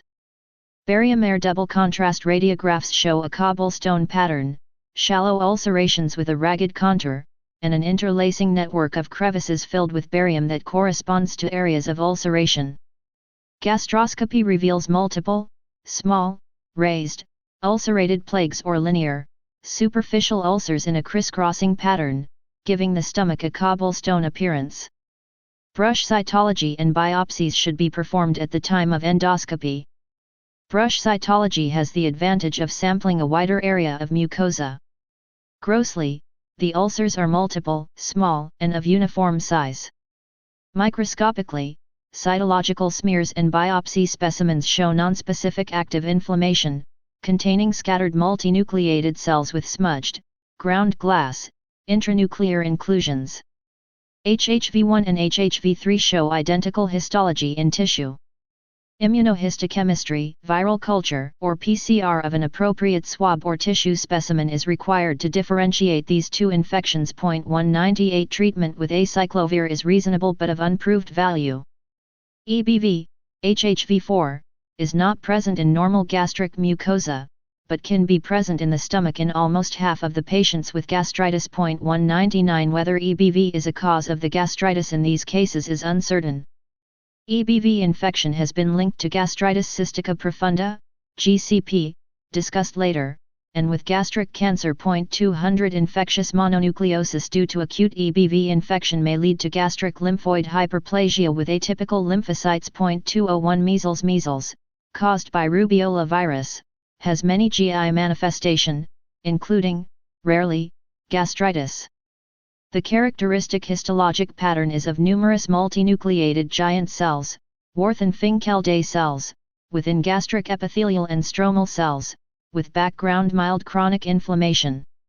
202 Bacterial Mycobacteria gastric infection with Mycobacterium tuberculosis is rare. 203 Patients typically present with abdominal pain, nausea, and vomiting, GI bleeding from a tuberculous gastric ulcer, anemia, fever, and weight loss. Gastric TB may be associated with gastric outlet obstruction. Imaging studies reveal an enlarged stomach with a narrowed, deformed antrum and prepyloric ulcerations. Upper endoscopy demonstrates ulcers, masses, or gastric outlet obstruction. Duodenal TB can also cause gastric outlet obstruction. 204 Grossly, the stomach may demonstrate multiple small mucosal erosions, ulcers, an infiltrating mass, hypertrophic form, sclerosing inflammatory disease, or pyloric obstruction either by extension from peripyloric nodes or by invasion from other neighboring organs. Biopsies show casating granulomas containing Langhans giant cells and rare tiny bacilli, visualized only with an acid-fast stain. Treatment is discussed in Chapter 84. Although infection with the Mycobacterium avium complex, M. avium, M. intracellulare, M. chimera, is a common opportunistic infection among patients with AIDS, see Chapter 35, the stomach is rarely involved. Microscopically, the gastric mucosa demonstrates numerous foamy histiocytes containing many acid-fast bacilli. Treatment is with imicrolide, clarithromycin or azithromycin, plus rifampicin and ethambutol. Actinomycosis. Primary gastric actinomycosis is a rare, chronic, progressive, suppurative disease characterized by formation of multiple abscesses, draining sinuses, and abundant granulation and dense fibrous tissue. 205 The presenting symptoms of gastric actinomycosis include fever, epigastric pain, epigastric swelling, abdominal wall abscess with fistula, and UGI bleeding. Radiographic studies frequently suggest a malignant tumor or a peptic, gastric, ulcer. Endoscopy is suggestive of a circumscribed and ulcerated gastric carcinoma, and the diagnosis can be made with endoscopic biopsy. Grossly, the resected stomach demonstrates a large, ill-defined, ulcerated mass in the wall of the stomach. Microscopically, multiple abscesses show the infective agent, Actinomyces israelii, a gram-positive filamentous anaerobic bacterium that normally resides in the mouth. A biopsy of a mass containing pus, or a biopsy of a draining sinus, may reveal actinomycosis. If the disease is recognized only by histologic examination, the prognosis is good. Prolonged, 6 to 12-month, high-dose antibiotic treatment with penicillin or amoxicillin/clavulanic acid is recommended. Syphilis. The incidence of primary and secondary syphilis is increasing in the USA, with over 27,000 cases reported in 2016, a 17.6% increase compared with 2015.206 case reports and small case AB Fig 52.7 histopathology of CMV gastritis. A. Gastric ulcer with granulation tissue containing several CMV inclusions, arrows, HNE, times 600. B. Classic CMV infected cell with cytomegaly, well-formed Cowdery type a nuclear inclusion, and granular cytoplasmic inclusions, HNE, times 600. Chapter 52 Gastritis and Gastropathy 793-52 series emphasize the importance of the gastroenterologist and pathologist remaining alert to the protean manifestations of syphilis and being familiar with the histopathologic pattern of the disease. 207,208 Gastric involvement in secondary or tertiary syphilis is rarely recognized clinically, and its diagnosis by examination of endoscopic biopsy specimens has been reported infrequently. The features of syphilis in the stomach should be recognized because they can provide a window of opportunity for effective antibiotic therapy before the disease progresses and causes permanent disability. Syphilitic gastritis can occur in conjunction with hepatitis and proctitis. 207 Gastric syphilis can occur in the setting of HIV infection. Patients typically present with symptoms of PUD, often with UGI bleeding. Diseases that may mimic gastric syphilis include PUD and gastric adenocarcinoma, lymphoma, TB, and Crohn's disease. The acute gastritis of early secondary syphilis produces the earliest radiologically detectable signs of the disease, with diffusely thickened folds that may become nodular, with or without ulcers. Strictures in the midstomach, hourglass stomach, may be present, Fig 52.8a. Endoscopy shows numerous shallow, irregular ulcers with overlying white exudate and surrounding erythema, see Fig 52.8b. The surrounding mucosa may also demonstrate a nodular appearance. Gastroscopy may also demonstrate prominent, edematous gastric folds. Grossly, the stomach may be thickened and contracted and may show multiple serpiginous ulcers. Partial gastrectomy specimens may show compact, thick, mucosal folds and numerous small mucosal ulcers. Microscopically, biopsies show severe gastritis with dense plasma cell infiltrate in the lamina propria, varying numbers of neutrophils and lymphocytes, gland destruction, vasculitis, and granulomas. Warthin-Starry silver stain or modified Steiner silver impregnation stain reveals numerous spirochetes. Serum venereal disease research laboratory and treponema immunofluorescence studies may be positive, and PCR may detect the treponema pallidum gene. Treatment with penicillin is highly effective, see Fig 52.8c. Other bacteria Helicobacter pneumoniae are spiral bacteria and an infrequent cause of chronic active gastritis. This infection may be a risk factor for gastric maltoma. 209 These organisms, originally known as Gastrospirillum hominis, are longer than HP and have multiple spirals.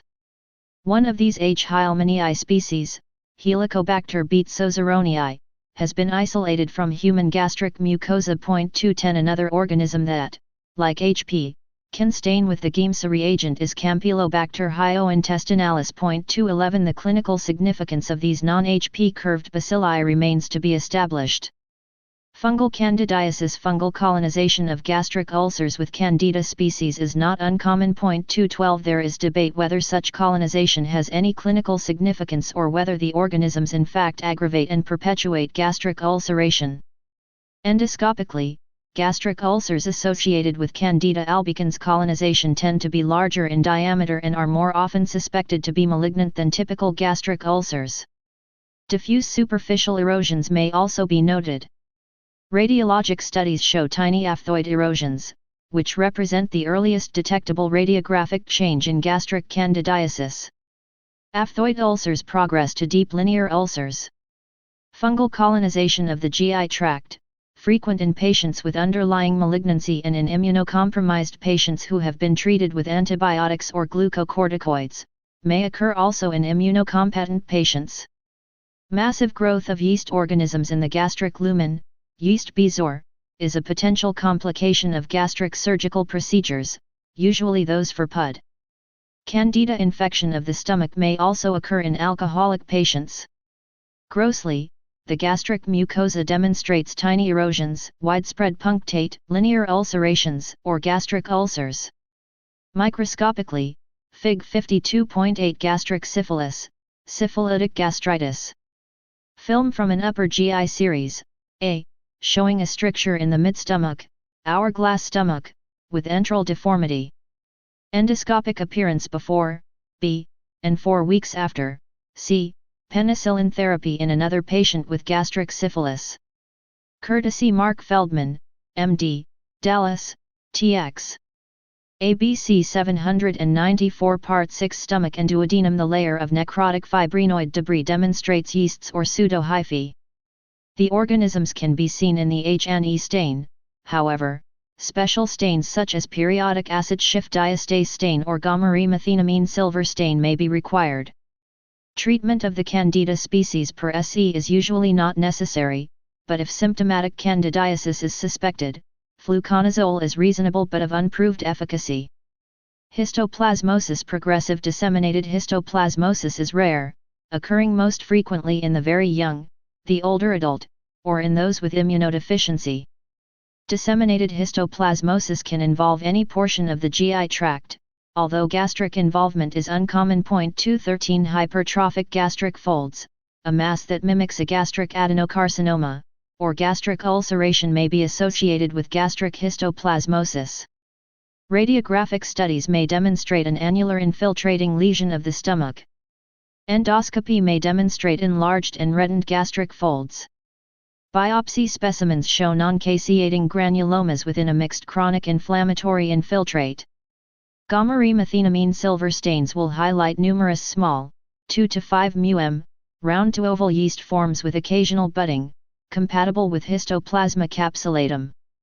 Treatment with 4-liposomal amphotericin B followed by itraconazole for greater than or equal to 12 months is appropriate. 214 Mucormycosis. Gastric mucormycosis, also called zygomycosis or phycomycosis, is a rare and highly lethal fungal infection. 215 Risk factors include malnutrition, immunosuppression, antibiotic therapy, and severe metabolic acidosis, usually diabetic ketoacidosis. Most patients present with UGI bleeding or gastric ulcers. 216 Gastric mucormycosis can be classified as invasive or non-invasive. Colonization. Deep invasion of the stomach and blood vessel walls by the fungus characterizes the former, see acute gastritis section earlier. Abdominal pain is the most frequent presenting complaint. In the non-invasive type, the fungus colonizes the superficial mucosa without causing an inflammatory response. Grossly, surgical specimens from affected patients reveal hemorrhagic necrosis involving the mucosa and gastric wall. Microscopically, non-septate 10 to 20 μm hyphae branched at right angles are present in the tissue and they infiltrate into blood vessel walls. Treatment is resection of the affected necrotic portion of the stomach. Invasive gastric mucormycosis is almost always fatal. Aspergillosis. Acute Aspergillus gastritis is rare and can be highly invasive. 217 Cryptococcosis. The stomach and duodenum may be involved in immunocompromised hosts, including patients with AIDS in conjunction with cryptococcal meningitis. 218 Meniscus rubor. This form of fungal gastritis acquired by eating dried, salted fish, and can result in invasive fungal infection. 219 Parasitic. See also chapters 113 and 114. Cryptosporidiosis. Cryptosporidiosis may rarely involve the stomach. 220. Giardiasis. Giardia lamblia can rarely infect the stomach. 221 An association of infection with trophozoites with chronic atrophic gastritis and its associated hypochlorhydria has been suggested. Strongyloidiasis. The stomach is rarely affected by Strongyloides stercoralis. 222 The organism may colonize the intact gastric mucosa and may also be associated with a bleeding peptic ulcer. Most patients are immunocompromised. Peripheral blood eosinophilia may be present. Diagnosis can be confirmed by endoscopic biopsy, examination of stools, or examination of a duodenal aspirate. Disseminated strongyloidiasis, hyperinfection, can be rapidly fatal. Treatment consists of ivermectin and reducing immunosuppression, if feasible, see Chapter 114.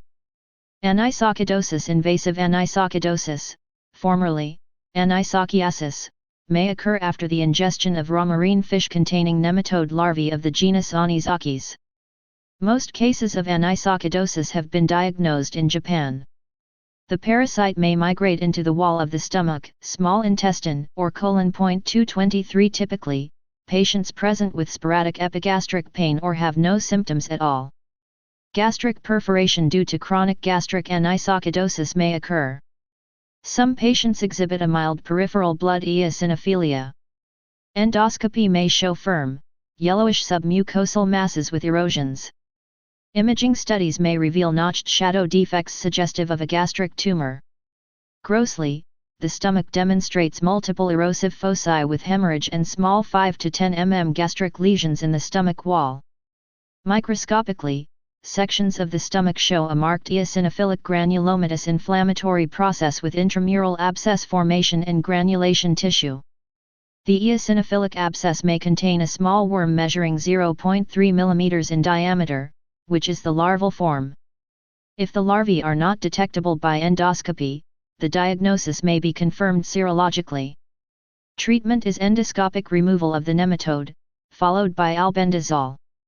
Successful relief of acute dyspeptic symptoms, which can be quite severe, has been reported with an over-the-counter medicine containing wood cresolate. 224 Ascariasis. Although gastric ascariasis is rare, chronic, intermittent gastric outlet obstruction caused by Ascaris lumbricoides may occur. 225 Gastric ascariasis has also been associated with UGI hemorrhage, with endoscopic examination showing several Ascaris worms in the stomach and duodenum. Treatment is endoscopic removal, followed by mebendazole or albendazole, see Chapter 114. Nicatariasis. Endoscopic discovery, capture, and removal from the stomach of the hookworm Nicator americanus has been reported. 226 Capillariasis. Eosinophilic gastritis from capillariasis has been reported, perhaps linked to ingestion of raw fish. 227 Granulomatous gastritides. A variety of granulomatous diseases can affect the stomach. 228,229 In children, the most common of them is Crohn. Chapter 52 Gastritis and Gastropathy. 795 52 Disease, Fig 52.9, discussed later and in chapters 115 and 116. In adults, sarcoidosis, see Chapter 37, and Crohn are the most common diseases. Infections with spirochetes, e.g., T. pallidum, mycobacteria, e.g., M. tuberculosis, fungi, parasites, and the bacterium T. huipolae, see Chapter 109, can also cause granulomatous gastritis, as can xanthogranulomatous gastritis, XGG, discussed later, foreign bodies, lymphoma, Langerhans cell histiocytosis, gastric eosinophilic granuloma, eosinophilic granulomatosis with polyangiitis, formerly Churg-Strauss syndrome, chronic granulomatous disease of childhood, and, very rarely, granulomatosis with polyangiitis, see Chapter 37. An isolated idiopathic granulomatous gastritis also occurs. Some of these idiopathic cases may eventually evolve into Crohn disease or sarcoidosis. Other cases of idiopathic granulomatous gastritis appear to be due to HP infection and may resolve slowly following appropriate antibiotic therapy, sometimes leaving a mucosal discoloration. 230 Sarcoidosis is a systemic granulomatous disease, sometimes involving the GI tract, liver, and spleen, see Chapter 37. The gastric antrum is the most common portion of the GI tract affected in sarcoidosis, being involved in approximately 10% of cases. 231. A diagnosis of sarcoid gastritis cannot be made with confidence in the absence of granulomatous disease in other organs. Affected patients, usually in the 3rd to 5th decades of life, typically present with epigastric pain, nausea, vomiting, and weight loss. Occasionally they present with massive GI hemorrhage. Gastric sarcoidosis may result in pyloric outlet obstruction, achlorhydria, and pernicious anemia. Radiographically, gastric sarcoidosis may mimic the diffuse form of gastric adenocarcinoma, linitis plastica, or Menetrier's disease.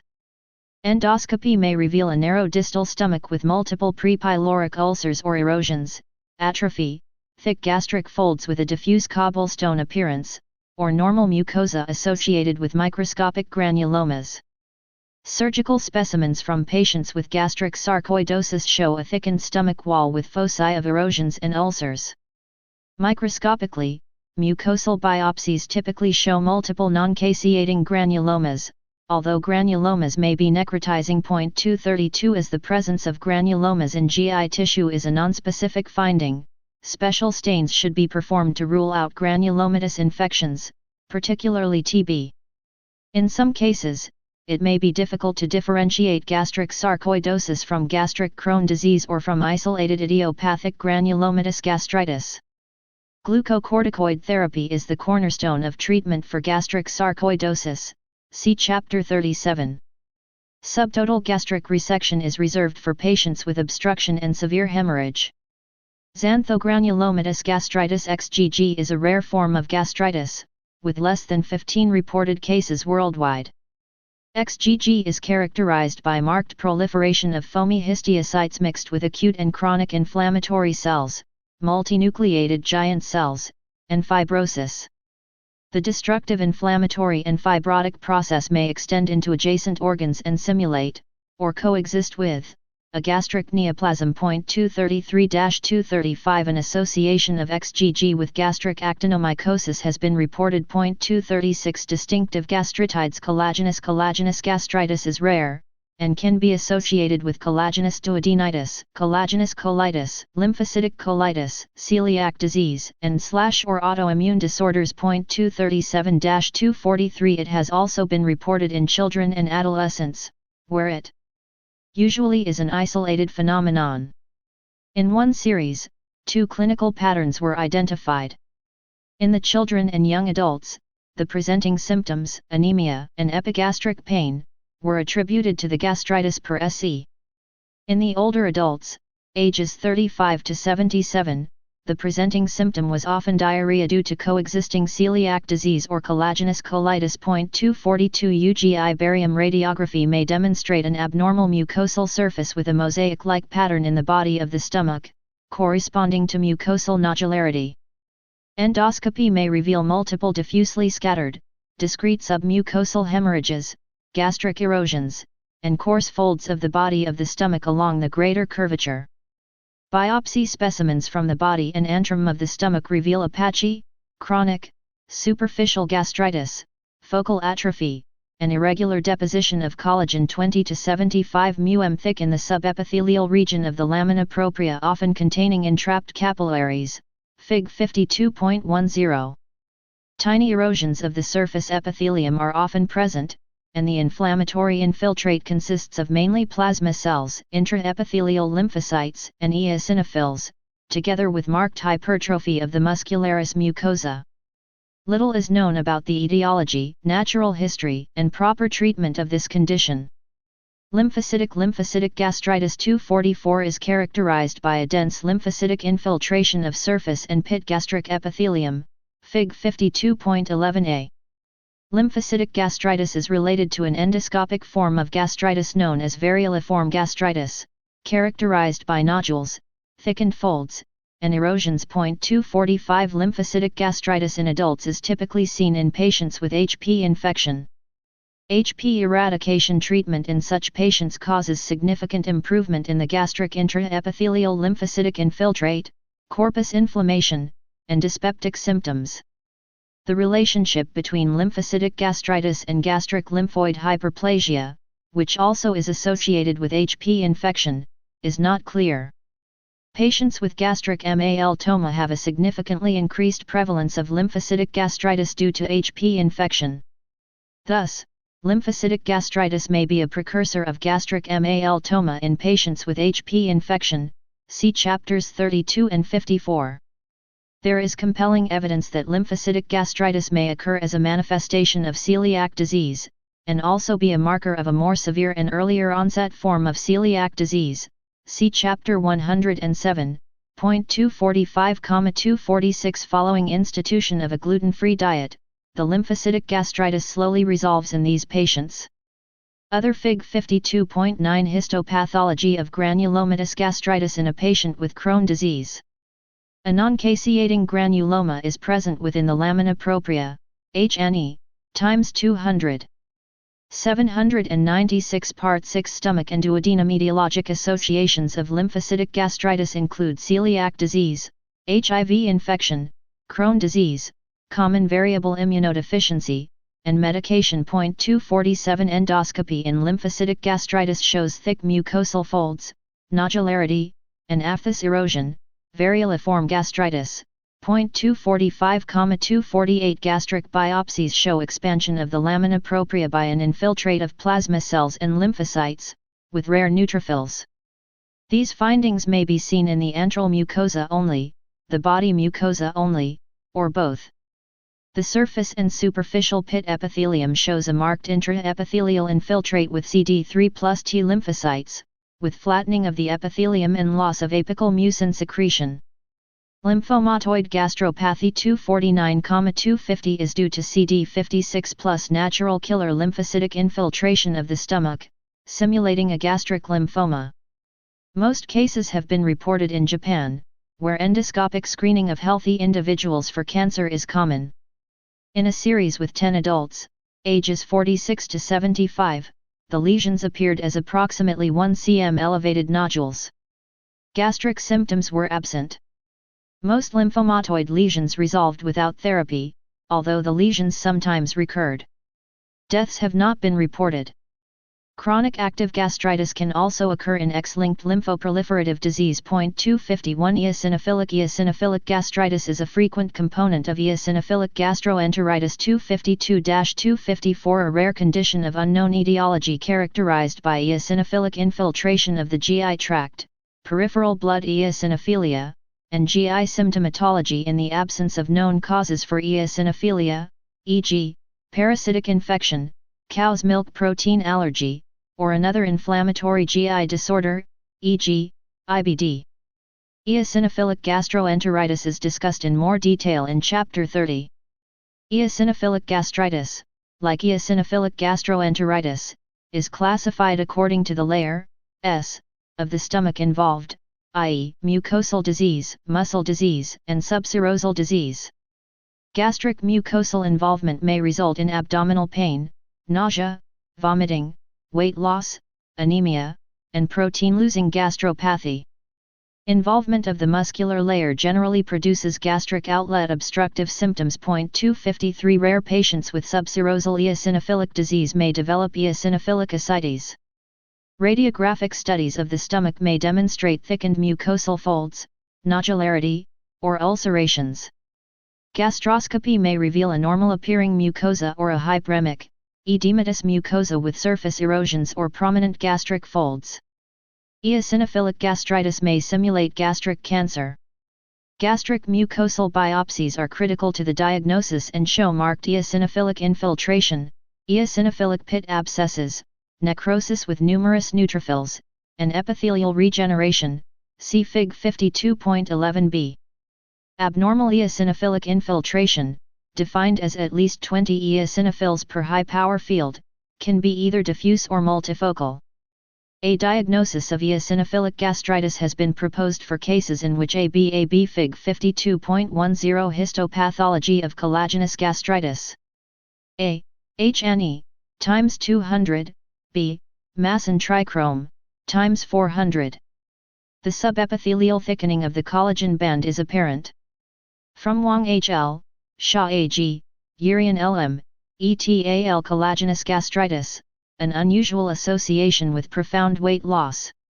Archpathol LabMed 2004, 128:22932.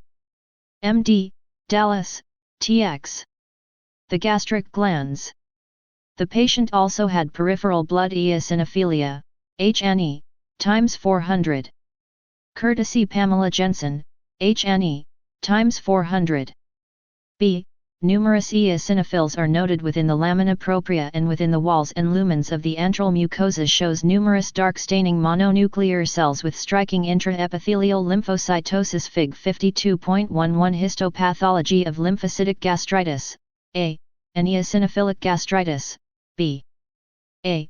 High-power view of Chapter 52 Gastritis and Gastropathy 797. 52 Eosinophils infiltrate the surface, foveolar epithelium, the deeper mucosa or submucosa, or are associated with other features of mucosal damage, e.g., foveolar hyperplasia or architectural distortion with significant chronic or active inflammation.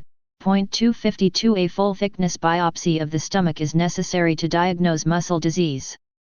Paracentesis can be performed to diagnose serosal disease.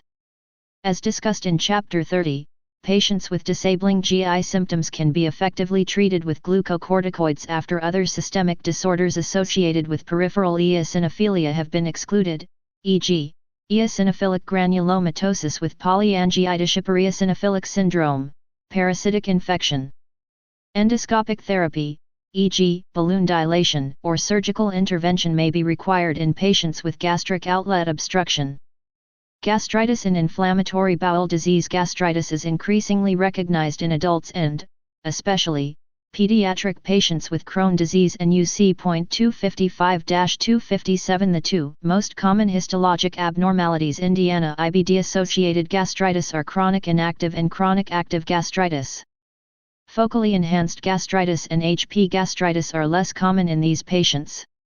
Focally enhanced gastritis is characterized by tiny collections of lymphocytes and macrophages, histiocytes, surrounding gastric pits and glands, often with infiltrates of neutrophils as well. Fig 52.12. Focally enhanced gastritis can sometimes be seen in Crohn, but not commonly in UC.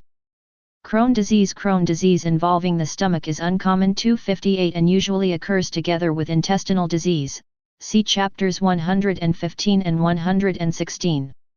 Although rare cases may be isolated to the stomach or to the stomach and duodenum, a diagnosis of isolated Crohn's disease of the stomach should be made with caution. 259 Close follow-up of such patients is indicated for the subsequent development of either Crohn's disease in the lower GI tract or of other granulomatous diseases, such as sarcoidosis. Symptoms of gastric Crohn are nonspecific and include nausea and vomiting, epigastric pain, anorexia, and weight loss. Radiologic contrast studies of the stomach show antral fold thickening, antral narrowing, shallow ulcers, aphthy, or deeper ulcers. Involvement of the stomach from adjacent small intestinal or colonic disease segments is best visualized by radiologic examination. Endoscopy allows better visualization of mucosal defects and is characterized by reddened mucosa, irregularly shaped ulcers, and erosions in a disrupted mucosal pattern. Nodular lesions occur and often have erosions on the top of nodules. An atypical cobblestone pattern may be associated with the nodules surrounded by fissure-like ulceration. The swollen folds, traversed by linear furrows or erosive fissures, have been referred to as bamboo joint-like. 260 Gastric ulcerations or erosions associated with Crohn's disease are most commonly located in the antrum and the prepyloric region. In contrast to PUD, where the ulcers tend to be round or oval, the ulcerations and erosions of Crohn's disease are frequently serpiginous or longitudinal. The microscopic features of mucosal biopsy or surgical specimens of gastric Crohn's disease can be, but are not always, like those in the ileum or colon. See chapters 115 and 116. They include granulomatous inflammation, see earlier section on granulomatous gastritis, transmural chronic inflammation, serpiginous or longitudinal ulcers, and marked submucosal fibrosis, see Fig 52.9. Granulomas may be present in endoscopically normal antral mucosa. As mentioned earlier, focally enhanced gastritis is also common. see Fig 52.12. Therapy of gastritis in Crohn's disease should be driven by symptoms and not solely by demonstration of gastritis on mucosal biopsy. Double-blinded randomized controlled clinical trials of pharmacologic agents are lacking in gastric and duodenal Crohn's disease. PPI therapy should be the first approach for symptomatic patients. The effectiveness of glucocorticoids, aminosalicylates, immunosuppressive medications such as azathioprine, and biologic agents such as anti-TNF-alpha drugs has not yet been demonstrated in controlled clinical trials, but there are reports of success with infliximab. 259 Gastric outlet obstruction refractory to medical and endoscopic therapy can be treated by gastroenterostomy, ideally performed laparoscopic. Treatment of Crohn's disease is discussed in more detail in chapters 115 and 116.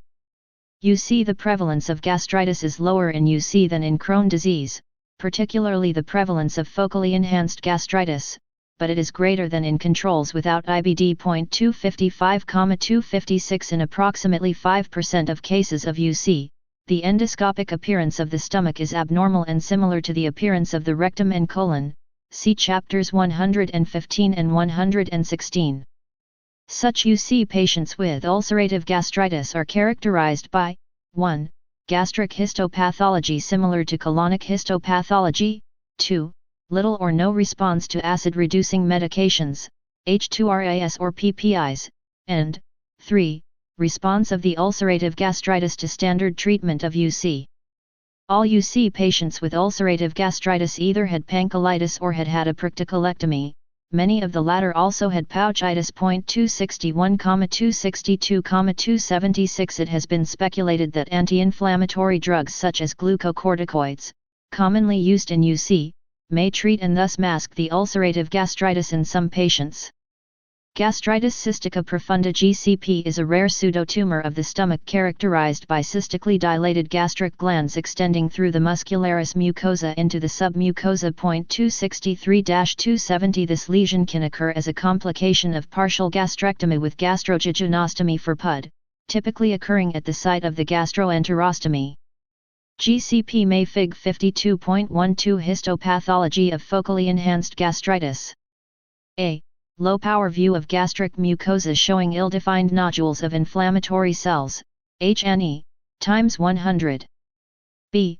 Higher power view shows a mixed infiltrate of lymphocytes, eosinophils, and neutrophils focally impinging on the glandular epithelium, HNE, times 400. Courtesy Jonathan Baker, MD, and Pamela Jensen, MD, Dallas, TX. AB 798 Part 6 Stomach and duodenum also develop in an unoperated stomach and be associated with Menetrier's disease. 263 and with gastric cancer. 264-267 Inverted hyperplastic gastric polyp may be a variant of GCP. GCP may also be iatrogenic after attempted gastric polypectomy. 268 Targeted deletion of the beta subunit of the apical K and efflux channel of the parietal cell leads to a GCP-like lesion in mice with invasive gastric cancer. 269 It is generally believed that injury and inflammation within the mucosa leads to breaks in the muscularis mucosa and migration of epithelium into the submucosa. 270 If present, gastric symptoms in GCP are nonspecific. Gastric imaging and endoscopy typically demonstrate multiple exophytic gastric masses that simulate a malignancy.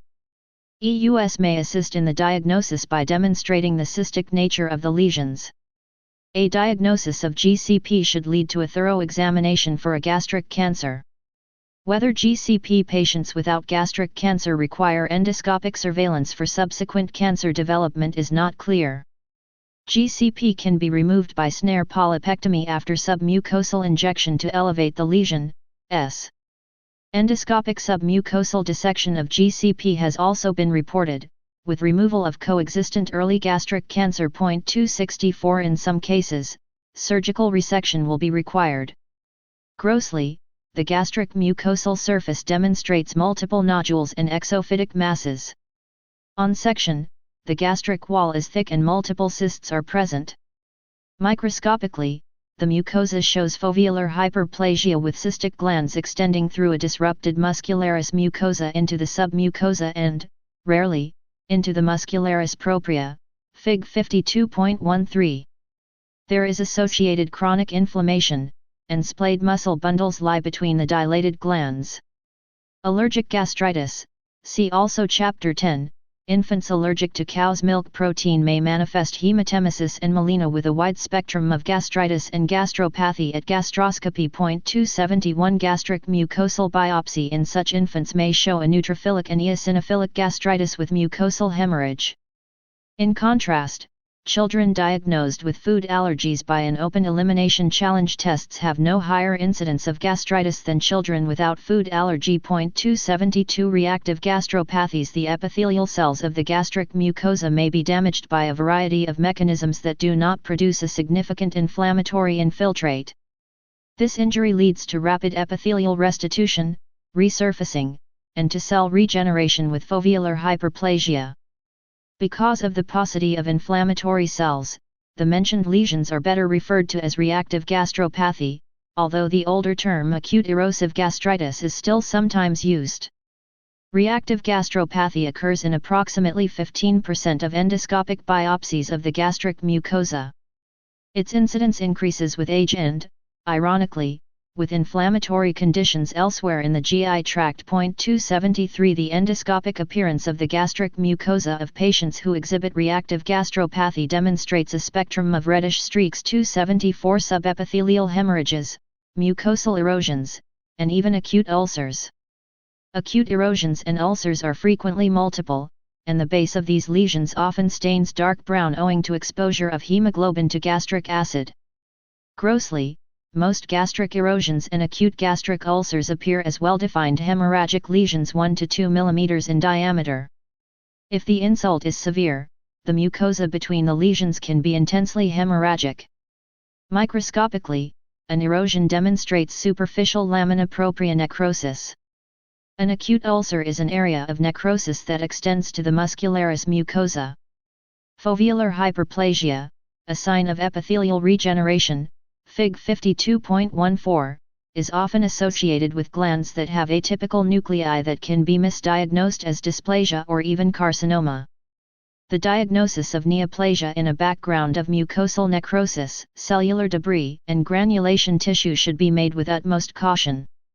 The biopsy procedure itself may induce tissue hemorrhage, thus, subepithelial hemorrhage should involve more than 1/4 of a biopsy specimen to be considered significant.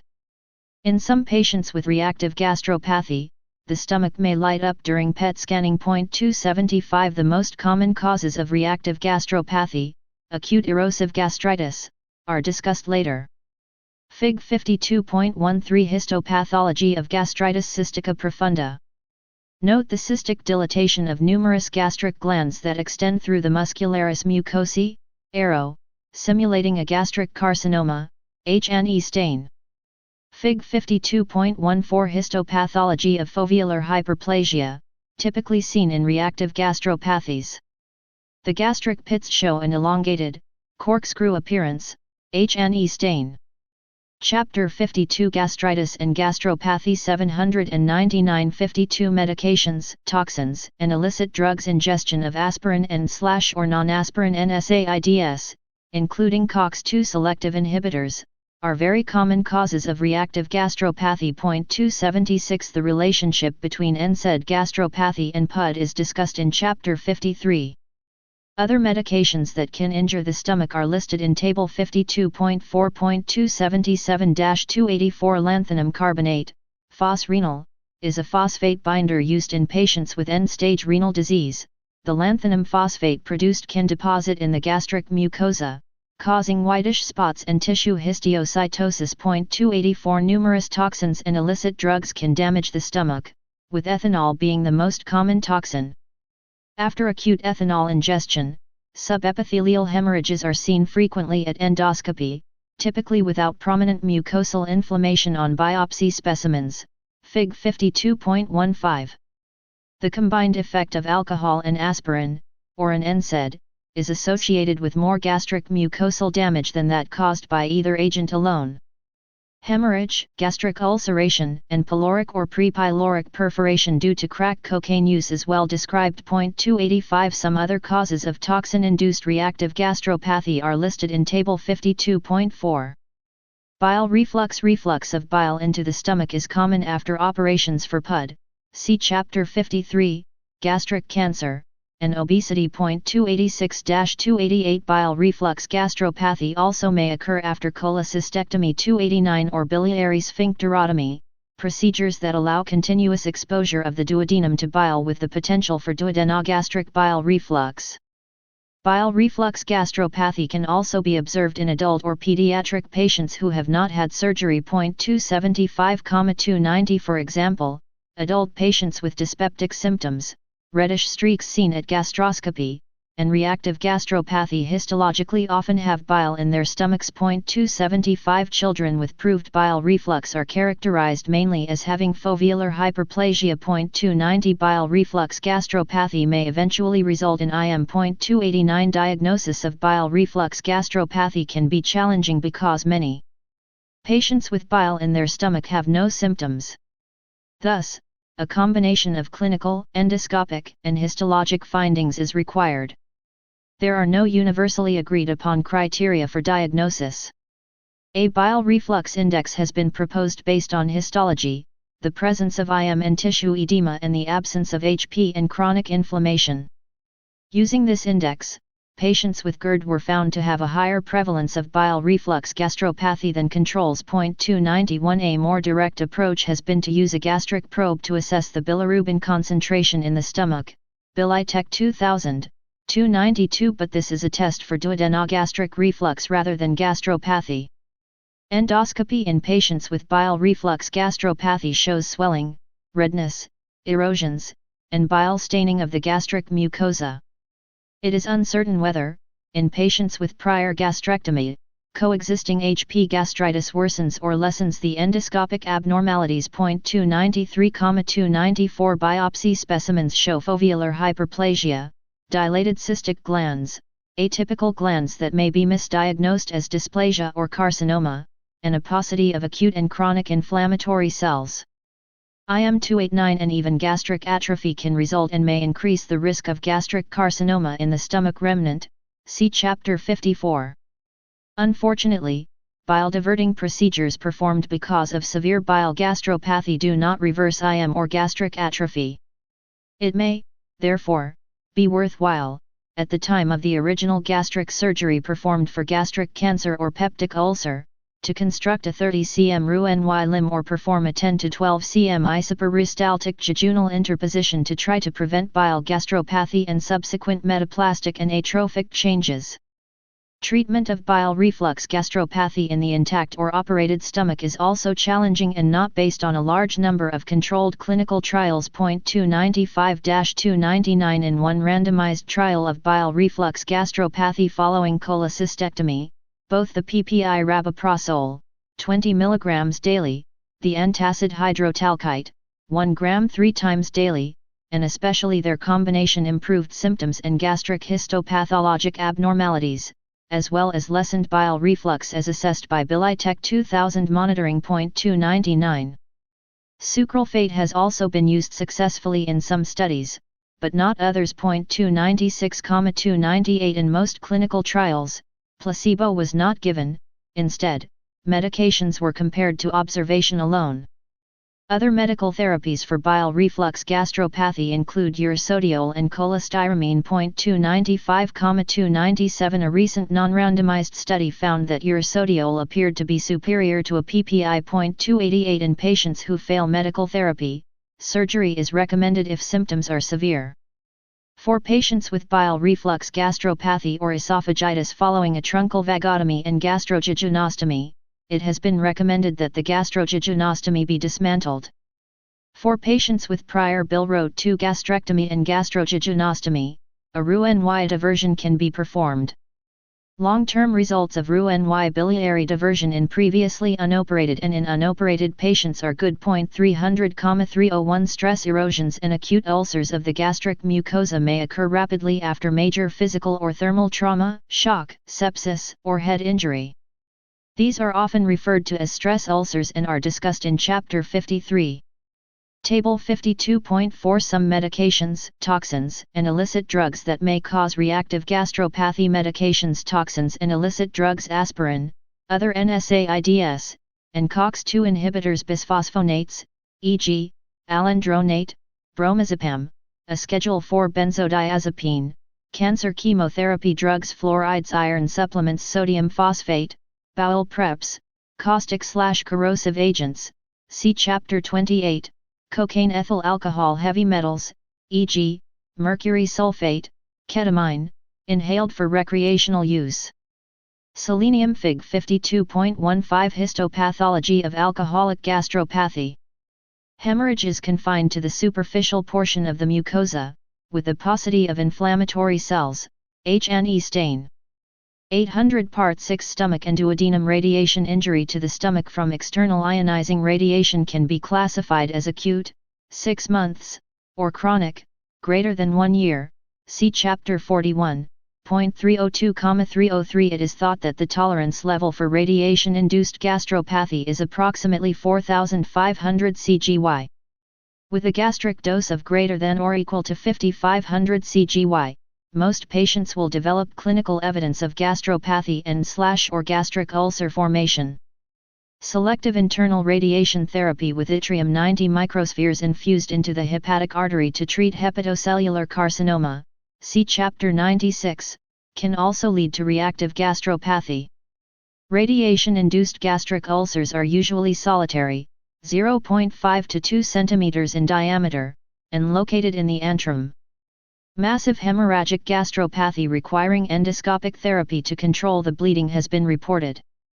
Graft versus host disease. Graft versus host disease, GVHD, most often occurs after allogeneic bone marrow transplantation and is less common after solid organ transplantation, see Chapter 36.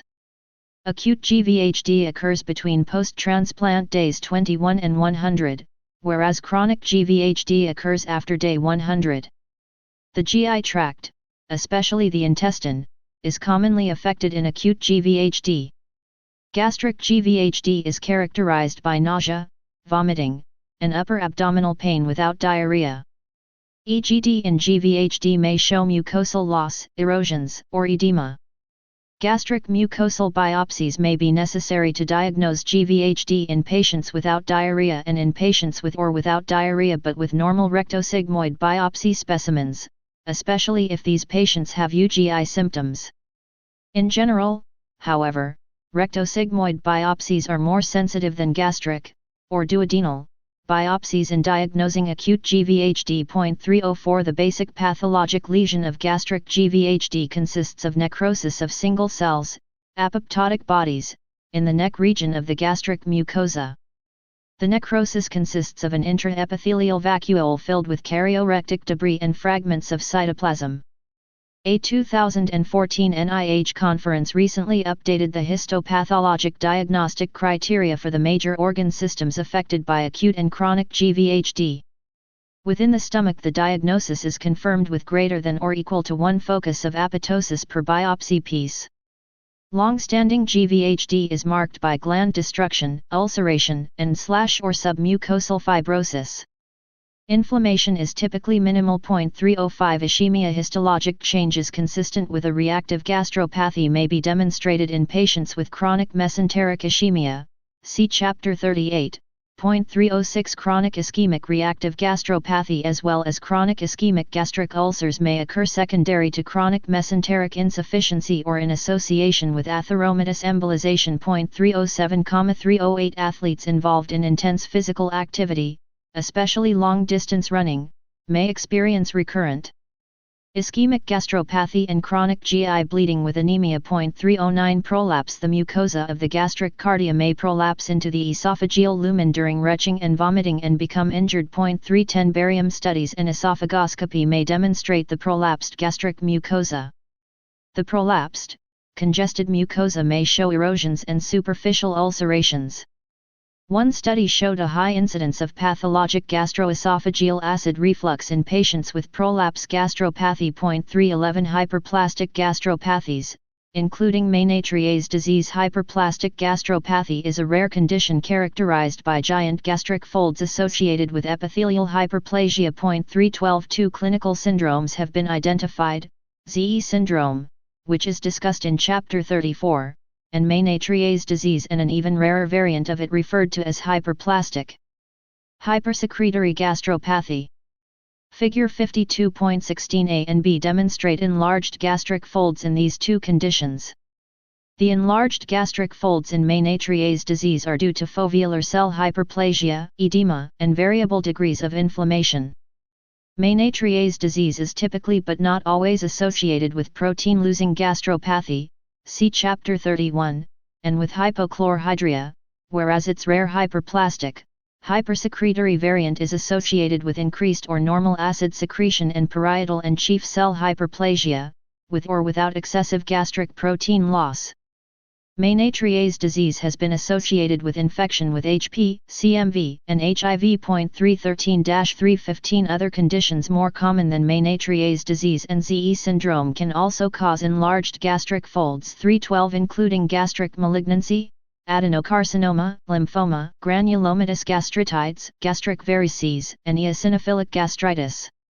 Furthermore, pachydermoperiostosis, primary hypertrophic osteoarthropathy, has been reported to cause a type of hypertrophic gastropathy akin to Ménétrier's disease. 316-317 As has primary Sjogren syndrome. 318 Patients with Ménétrier's disease may present with weight loss, epigastric pain, vomiting, anorexia, dyspepsia, hematemesis, and positive fecal occult blood tests.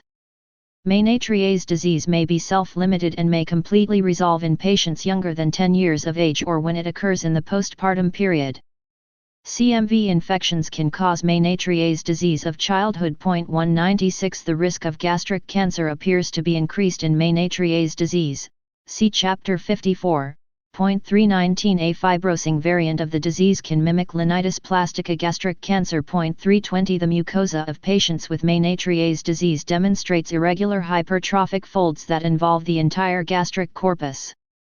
The mucosa also demonstrates a swollen, spongy appearance subdivided by creases, creating a picture like cerebral convolutions.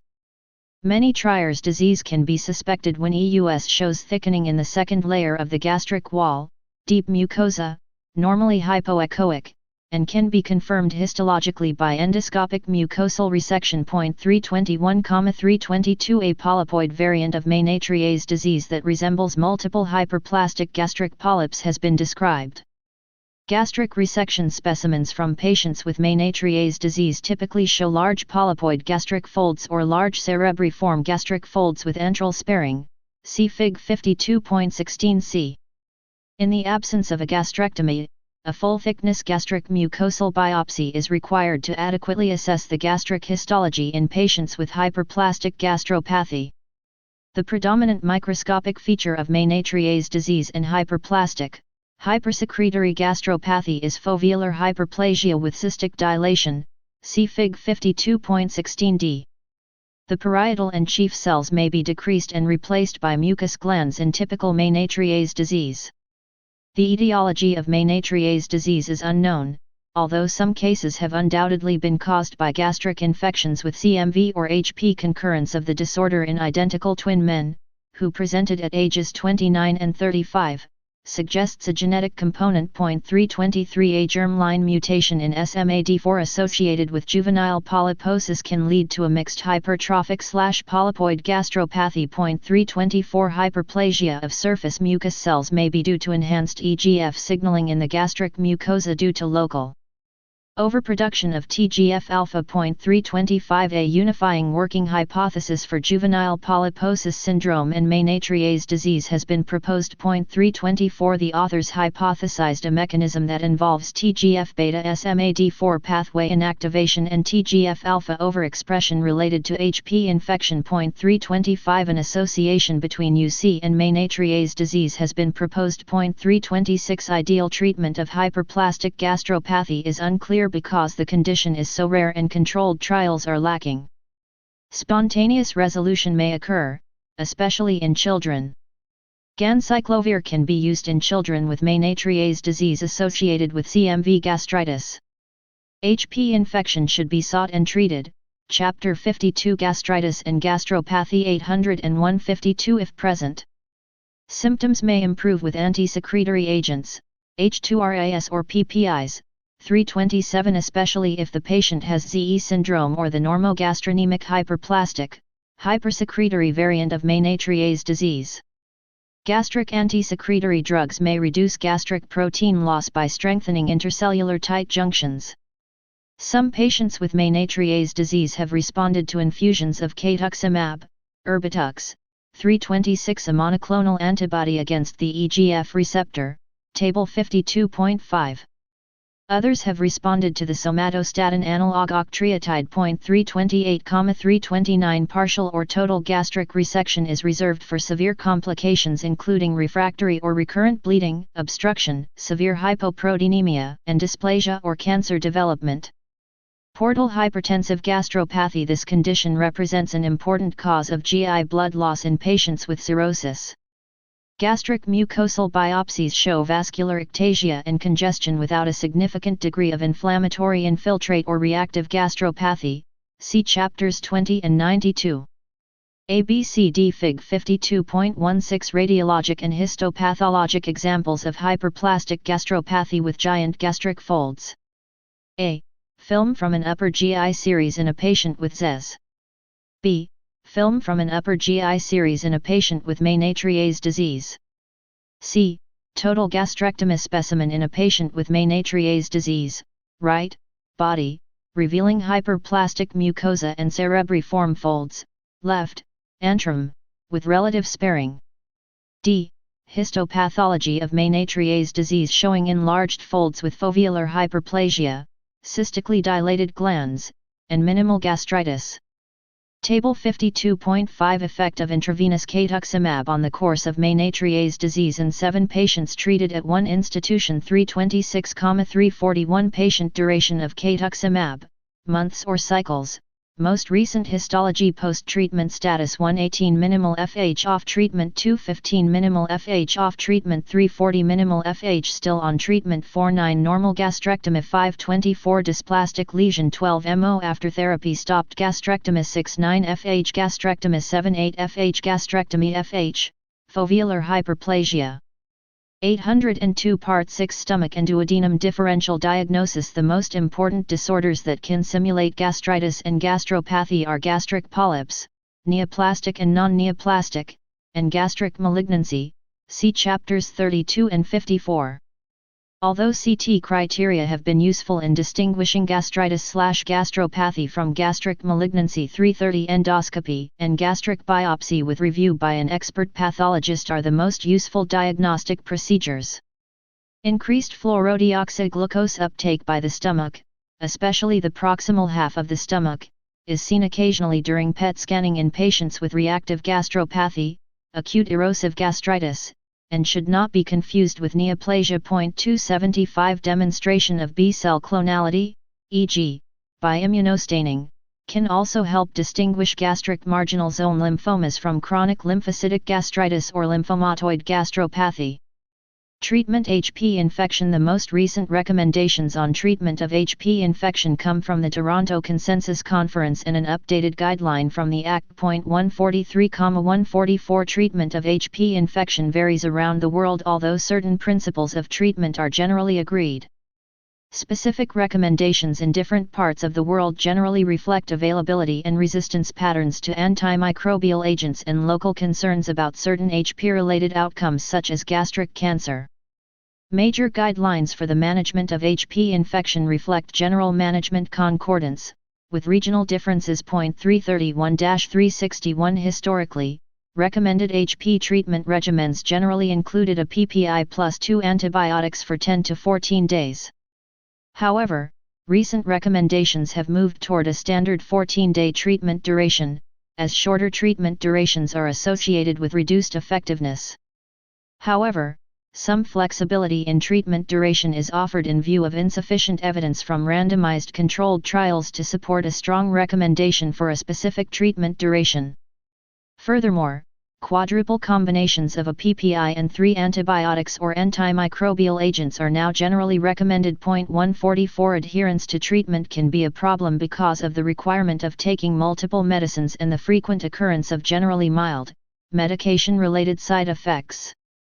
Patients should be counseled about the minor adverse effects, e.g., diarrhea, taste disturbance, cramping, that they may experience and about the importance of taking all prescribed medicines together for the complete course. Treatment success rates vary among countries and regionally within countries, related to antibiotic resistance and local ecology. 334,335 From a study in Houston, resistance rates to 5 antibiotics are shown in Table 52.6. The HP strain was sensitive to all 5 antibiotics in less than 50% of cases. 351 Ideally, a personalized treatment regimen would be guided by knowledge of the specific HP antibiotic resistance pattern of the organism, infecting an individual patient. However, such information is generally unavailable in contemporary U.S. practice because few laboratories offer culturing of the organism and assessment of its antibiotic sensitivities. Therefore, it is very important to know an individual patient's personal antibiotic history and to have some understanding of local antibiotic resistance patterns. 336 The growing problem of antibiotic resistance in some regions is driving the development of novel regimens for the future. Primary treatments. The 2017 update of the ACT's practice guideline included a number of regimens as possible primary treatments for HP infection. 143 The strength of recommendation and quality of evidence given to each regimen are summarized in Table 52.7. A variety of primary treatments were suggested so that clinicians would have some flexibility in choosing the best regimen for an individual patient, assuming some knowledge of the patient's prior antibiotic history. Strong recommendations were made for only a small number of primary treatment regimens. Although not all currently available PPIs are approved by the US FDA as part of treatment regimens for HP infection, there is no evidence for any difference within this class of drugs with respect to efficacy. Clarithromycin triple therapy comprises the twice-daily combination of clarithromycin 500 mg, amoxicillin 1000 mg, and a PPI in standard dose taken for 14 days. Patients who are genuinely allergic to penicillin should receive metronidazole 500 mg 3 times daily in place of amoxicillin. See later for details on penicillin allergy testing. Although clarithromycin triple therapy was once the most frequent and most recommended treatment regimen for HP infection, it has fallen into disfavor because of rising rates of clarithromycin resistance. However, retrospectively collected data from a single U.S. center found eradication rates of around 79.5% over a 15-year period, with no obvious reduction in efficacy seen over time. 143 Although still considered by the ACT as one of the primary treatment regimens, it should not be offered to patients who have previously received clarithromycin, or another macrolide such as azithromycin, for the treatment of HP infection or for another indication. Furthermore, it is not recommended for use in regions where the local resistance rate of HP to clarithromycin is estimated to be 15% or higher, e.g., see Table 52.8, from Houston. Clarithromycin resistance is best considered an absolute phenomenon that cannot be overcome by increasing the dose of clarithromycin. Bismuth-based quadruple therapy is another recommended primary treatment option.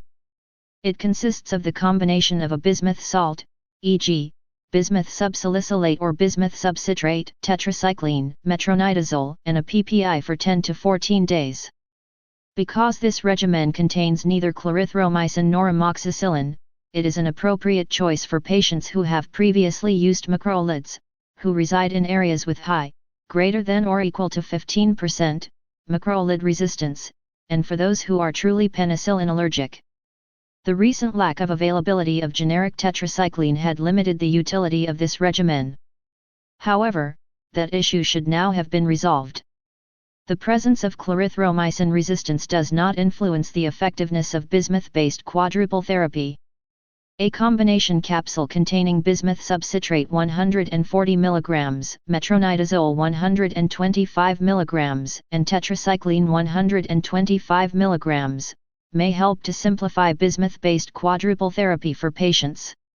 In 2 separate studies, patients treated with 3 of these combination capsules 4 times daily and a PPI twice daily for 10 days had comparable eradication rates compared with standard 10-day clarithromycin triple therapy, 88% versus 83%, 345, and significantly higher efficacy when compared with 7-day clarithromycin triple therapy. 346,347 Concomitant therapy, also known as non-bismuth-based quadruple therapy, is the quadruple combination of clarithromycin, Table 52.6 antimicrobial drug resistance.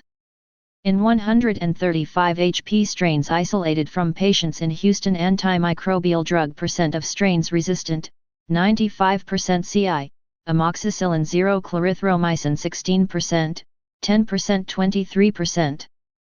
Levofloxacin 31%, 23% 39%. Metronidazole 20%, 13% 27%. Tetracycline 1%, 0% 2%. From Shiata S., Reddy R., Alcera A., ETAL antibiotic resistance of Helicobacter pylori among male United States veterans. Clin Gastro Hepatil 2015, 13:1616-24.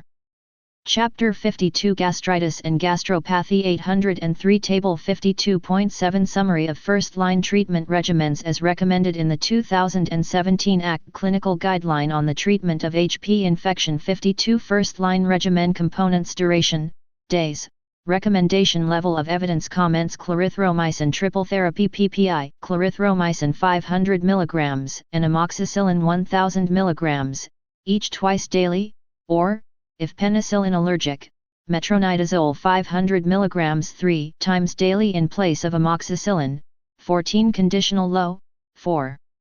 Duration, moderate, avoid in patients with prior macrolide exposure.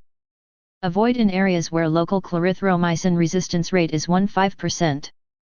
Bismuth-based quadruple therapy PPI twice daily, bismuth subcitrate or subsalicylate 4 times daily, tetracycline 500 mg 4 times daily, and metronidazole 250 to 500 mg 3 or 4 times daily 10 to 14 strong low particularly recommended for patients with prior macrolide exposure or proven penicillin allergy concomitant therapy PPI, clarithromycin 500 mg and amoxicillin 1000 mg, and a nitroimidazole 500 mg, each twice daily 10 to 14 strong very low nitroimidazole may be metronidazole or tinidazole sequential therapy PPI and amoxicillin 1000 mg, both twice daily 5 to 7 conditional low, for duration, very low, nitroimidazole may be metronidazole or tinidazole PPI, clarithromycin 500 mg and a nitroimidazole 500 mg, each twice daily 5 to 7 hybrid therapy PPI and amoxicillin 1000 mg, both twice daily 7 conditional low, for duration, very low, nitroimidazole may be metronidazole or tinidazole PPI, clarithromycin 500 mg, amoxicillin 1000 mg, and a nitroimidazole 500 mg, each twice daily 7 levofloxacin triple therapy PPI twice daily, levofloxacin 500 mg once daily, and amoxicillin 1000 mg twice daily. 10 to 14 conditional low, for duration, very low, levofloxacin sequential therapy PPI and amoxicillin 1000 mg, each twice daily. 5 to 7 conditional low, for duration, very low, nitroimidazole may be metronidazole or tinidazole PPI and amoxicillin 1000 mg, each twice daily, levofloxacin 500 mg once daily, and a nitroimidazole 500 mg twice daily 5 to 7 adapted from Checky S., Montanaro A., Pasky L., ETAL L-thyroxine requirement in patients with autoimmune hypothyroidism and parietal cell antibodies. J. Clin Endocrinol Metab 2008, 93:465-9. Table 52.8 Summary of rescue treatment regimens as recommended in the 2017 ACT Clinical Guideline on the Treatment of HP Infection Rescue Regimen Duration, days, recommendation level of evidence comments bismuth-based quadruple therapy, see Table 52.7, 14 strong low appropriate for patients who failed initial treatment with a clarithromycin-based regimen levofloxacin triple therapy, see Table 52.7, 14 strong moderate, for duration, low, appropriate for patients who failed initial treatment with a clarithromycin-based regimen concomitant therapy, see Table 52.7, 10 to 14 conditional very low rifabutin triple therapy 10 conditional moderate, for duration, very low, PPI twice daily, rifabutin 300 mg once daily, and amoxicillin 1000 mg twice daily high-dose dual therapy 14 conditional low, for duration, very low, PPI and amoxicillin 750 mg, each 4 times daily adapted from Checky S., Montanaro Pasky L., ETAL L-thyroxine requirement in patients with autoimmune hypothyroidism and parietal cell antibodies. J. Clin Endocrinol Metab 2008, 93:465-9. 804 Part 6 Stomach and duodenum amoxicillin, metronidazole or tinidazole, and a PPI. Although it is one of the recommended primary treatments in the 2017 ACT guideline, there have been no recent US-based clinical trials assessing its effectiveness. Optimal duration of treatment is uncertain. Various studies have used it for between 3 and 14 days. Current recommendations are that it should be given for between 10 and 14 days. Sequential therapy involves a 2-step regimen, each of 5 to 7 days in duration. In the first step, a PPI is given with amoxicillin alone. In the second step, the PPI is given with clarithromycin and a nitroimidazole, typically tinidazole but possibly also metronidazole. This approach was developed in Europe where it had been widely adopted. It has not been extensively evaluated in trials conducted within North America but has not been found to be superior to other regimens. Despite its use of clarithromycin, it was initially thought to have limited effectiveness in the treatment of clarithromycin-resistant strains of HP. In an early meta-analysis 362 sequential therapy eradicated 76.9% of clarithromycin-resistant strains, compared to 40.6% with clarithromycin triple therapy. More recently, however, an updated meta-analysis found no significant advantage of sequential therapy over 14 days of standard triple therapy or 10 to 14 days of bismuth-based quadruple therapy. 363 Its relative complexity compared to other treatments and the limited evidence from North American trials regarding its lack of superiority over other treatments limit its utility and attractiveness as a first-line treatment option. Various hybrid regimens have also been developed, which essentially comprise a combination of some of the elements of sequential and concomitant treatment with corresponding increases in complexity. For example, one approach consists of giving a PPI and amoxicillin for 7 days, followed by the PPI, amoxicillin, a nitroimidazole, and clarithromycin for the next 7 days. There have been no trials in North America comparing this approach with other regimens, although studies in Asia suggest it is both efficacious and associated with high levels of treatment adherence. Except for bismuth-based quadruple therapy, all the regimens listed earlier include clarithromycin. In view of the problem of clarithromycin resistance, regimens that replace clarithromycin with an alternative antimicrobial have been developed for first-line treatment. The most frequently evaluated alternative to clarithromycin has been levofloxacin. Regimens that include this fluoroquinolone antibiotic have usually combined it with a PPI and amoxicillin. Levofloxacin triple therapy has not been formally evaluated as a first-line treatment in North America. However, studies from around the world indicate that it has similar efficacy as clarithromycin triple therapy but that local rates of antimicrobial resistance limit its effectiveness. Levofloxacin has also been studied in various sequential regimens in which it has essentially taken the place of clarithromycin. However, these have not been evaluated in trials conducted in North America. A combination of levofloxacin, omeprazole, nitazoxanide, Alinia, and doxycycline, referred to as LOAD, was found to be superior to clarithromycin-based triple therapy in a U.S. randomized controlled trial. 364 No further trials have been reported with this regimen. Treatment-related adverse effects can occur in as many as 50% of patients taking one of the treatment regimens described in Table 52.7, but generally these are mild and do not require discontinuation of therapy. Some of the more common adverse effects include taste alteration and GI upset with metronidazole and clarithromycin, and allergic reactions and diarrhea with amoxicillin. In addition, tetracycline should not be prescribed to children or women of childbearing potential.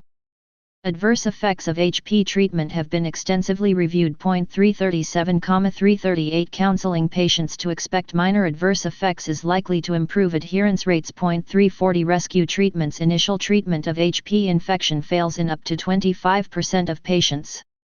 The most important predictors of failure of treatment are antibiotic resistance and poor adherence to treatment. Because patients' upper GI symptoms after treatment are an unreliable guide to success or failure of eradication, it is recommended that all patients be retested after treatment. 143 Post-treatment testing should be with a test of active infection such as the urea breath test or fecal antigen test. Serologic testing should always be avoided after treatment of the infection. Only by the implementation of a program of routine post-treatment testing can clinicians get some understanding of the success rates of eradication treatments in practice. Patients who fail treatment with a first-line regimen should be retreated with a rescue regimen. In general, patients should not be treated with a previously used combination, particularly those containing clarithromycin or levofloxacin. For patients with persistent infection following treatment with a clarithromycin-based primary regimen, retreatment with either bismuth-based quadruple therapy or levofloxacin-based triple therapy is recommended. Table 52.8 summarizes recommendations about rescue treatment regimens.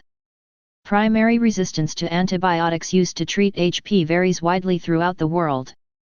In the USA, resistance to metronidazole and clarithromycin have been detected in up to 40% and in approximately 11% of strains, respectively. However, reliable recent data about HP antimicrobial resistance from within the US remain scarce. Metronidazole and clarithromycin resistance increase with patient age and are more common in women than in men. There are also regional and racial differences in resistance rates. HP resistance to tetracycline and amoxicillin remains extremely unusual, 1%. 356,357 reported rates of resistance among HP strains isolated from a sample of male U.S. veterans are shown in Table 52.6.